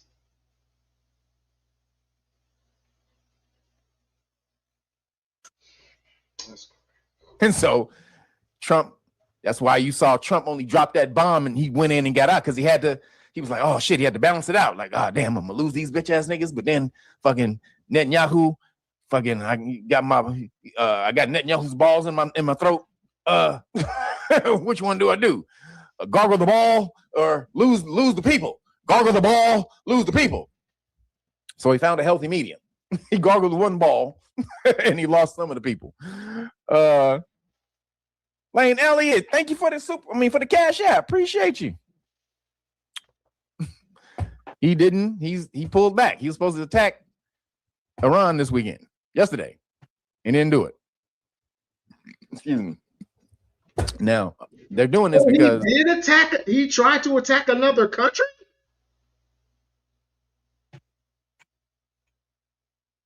Lisa, I told you. Mexico, Cuba, Iran, Venezuela. Yes, I did.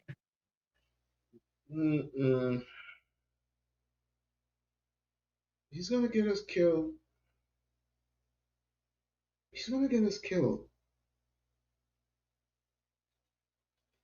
But y'all support that. Not you, because you always put your name in it. And Barb, you always put your name in it. I'm not talking to y'all. Y'all support this.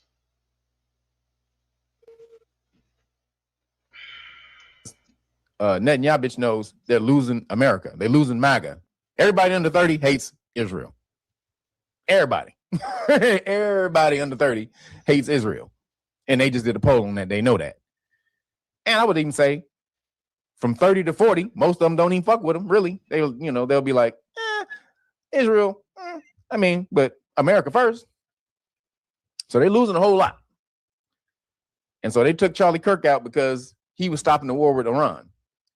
So now that he was out of the way, they just were sure he was going to war with Iran. Like, did you see Lindsey Graham after Trump decided not to go to war with Iran? This nigga looked like somebody shot his whole family. He killed his whole family. Well, the president's decided not to go to war with Iran right now, and we're gonna have to, we have to trust in the president's judgment on this, and we're gonna have to stand behind the president. Do whatever I want. I straight, they're really just tearing up the people over there. Like, shut your bitch ass up. You are a straight up fruitopian, hidden fruitopia. That's what Lindsey Graham is. He's fruitopian Graham, Grahamtopian. Who is Lindsey Graham? He's the senator out of North Carolina.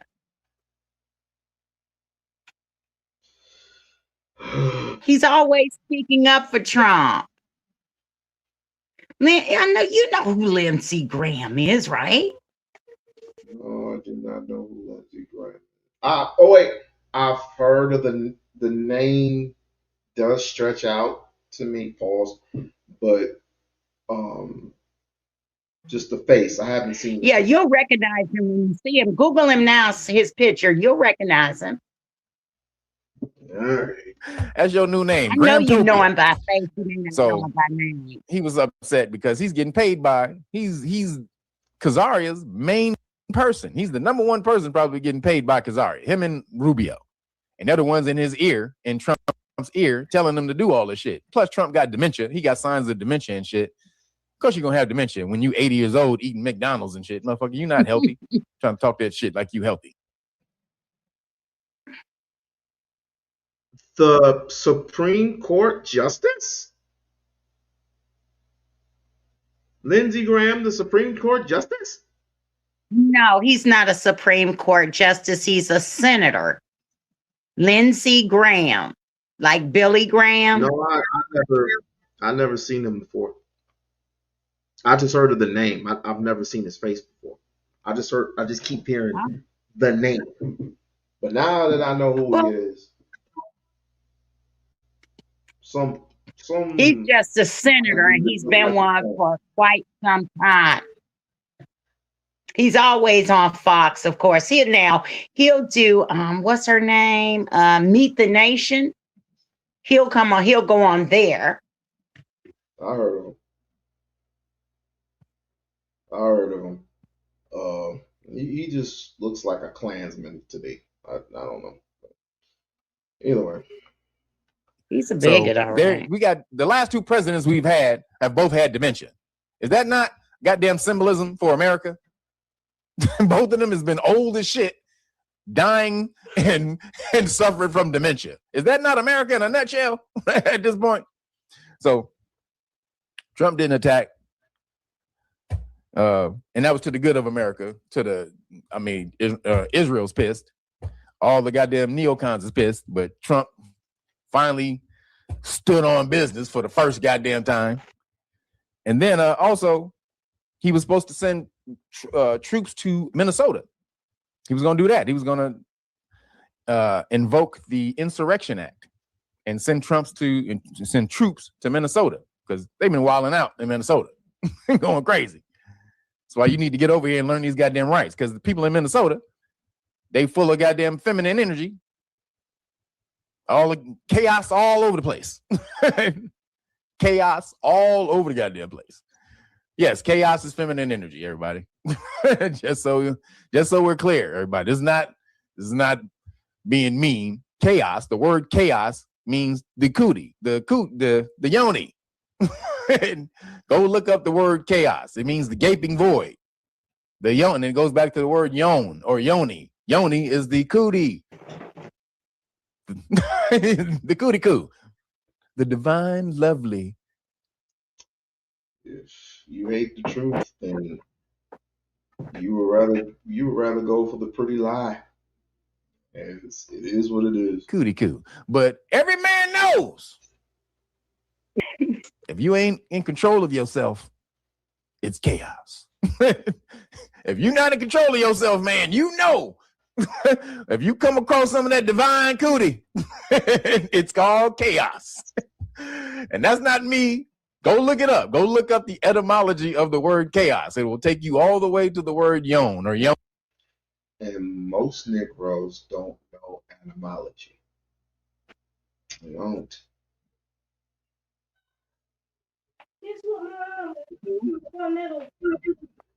But I don't want to get too deep because some of you will look confused as hell.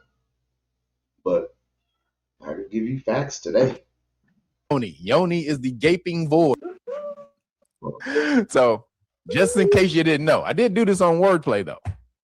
Directed me, yes. So hysteria and chaos are both feminine. You better get out here and learn this damn law game. So, guys, when I'm looking for something, it starts automatically. This is not me. Blob, and we just want to bring you the facts, and you make your own decisions about how you vote or live your life. Now to this story. The United States used directed energy weapons on Venezuelan soldiers during its kidnapping raid to capture Nicolas Maduro. Redacted has independently confirmed this news from multiple sources. And what we can tell you is that this isn't new technology, and the United States has used it on multiple previous occasions that have gone unreported. More on that part of the story in a second. But first, what happened last week? Because even if you think you're pro this raid or anti this raid against Maduro, it doesn't matter. You should still be asking, what in the world did the United States actually deploy in Caracas on January 3rd, 2026? And what is it, and how did it work exactly? First, this was Operation Absolute Resolve, part of a larger Caribbean campaign, and the U.S. used roughly 150 aircraft in strikes around Caracas before Delta Force and CIA operatives grabbed Maduro and Celia Flores. Yo, tell me he doesn't look like a Saddam Hussein clone. Sure. That is a Saddam Hussein. He says, quote, all of our radar systems shut down without any explanation. And then the next thing we saw were drones, a lot of drones flying over our positions. He then describes barely 8 helicopters and maybe 20 men total, but with a level of technology advantage that made hundreds of defenders feel totally helpless. Let me put on the screen one piece of this quote, which is really the full tell here. Yo, Dion Spivey, thank you for the cash out, brother. Appreciate you. Got us up to 210 for the day. Thank you, bro. Thank you, brother. Did you leave a message? Pouring blood out. Your head feels like it's going to explode. Totally helpless. So what are we really talking about here when we say directed energy? Well, a bunch of people online are kind of mashing 3 different things together. First, electronic warfare means attacking the spectrum. That means you don't need to blow up a radar if you can just jam it, if you can just spoof it, if you can just overload it, or cut the network. It depends on, totally. So it's just sitting there stupid. You can't do anything. The Economic Times describes something it calls the Wraith as an electronic warfare umbrella used in the Maduro capture, creating a digital blackout that paralyzed security infrastructure.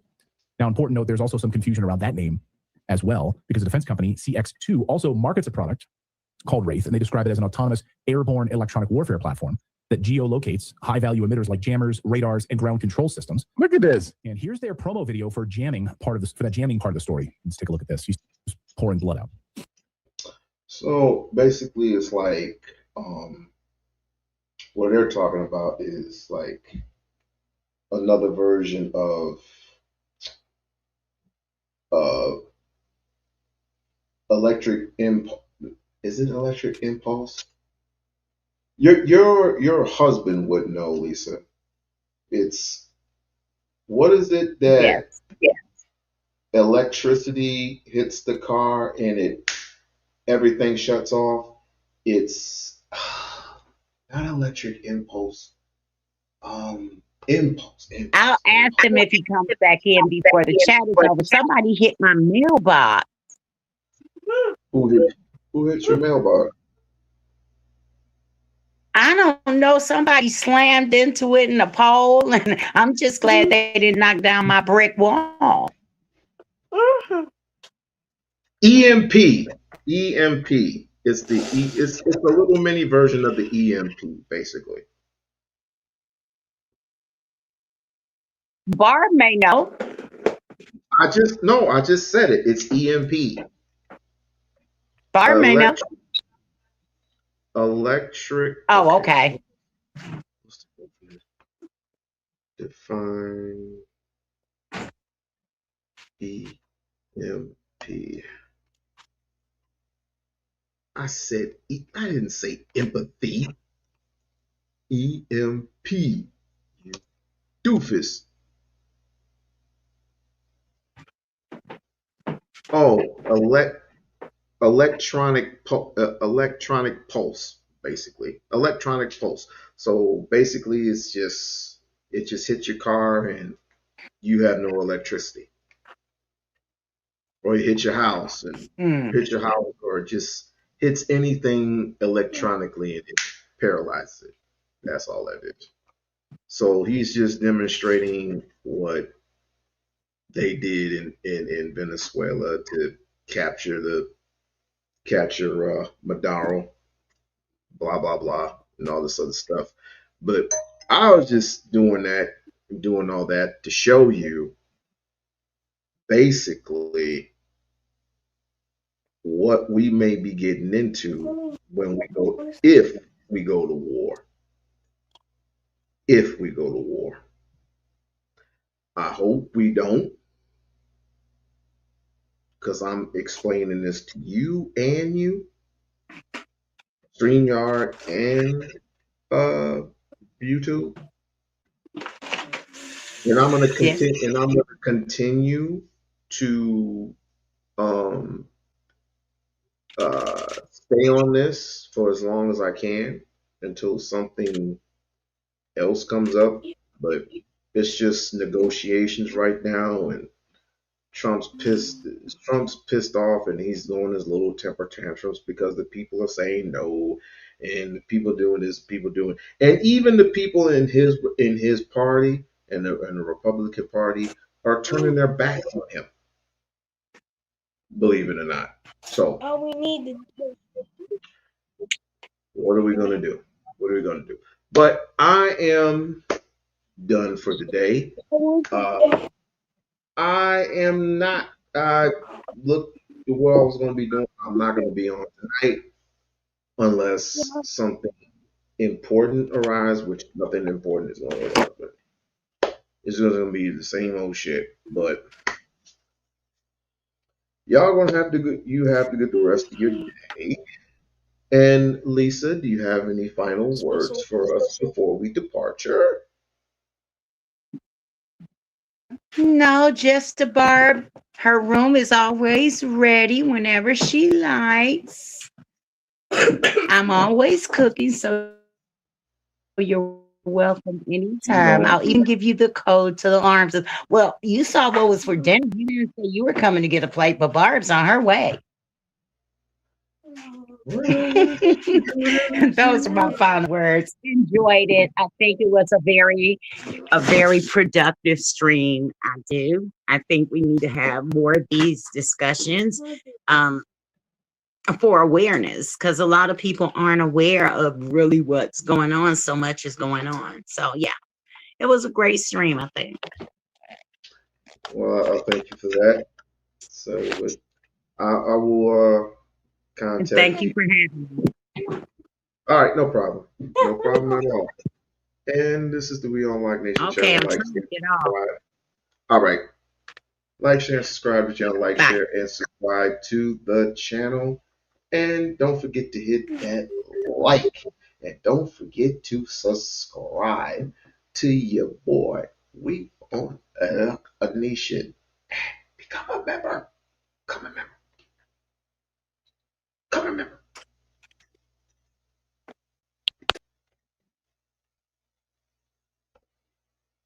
Mm-hmm.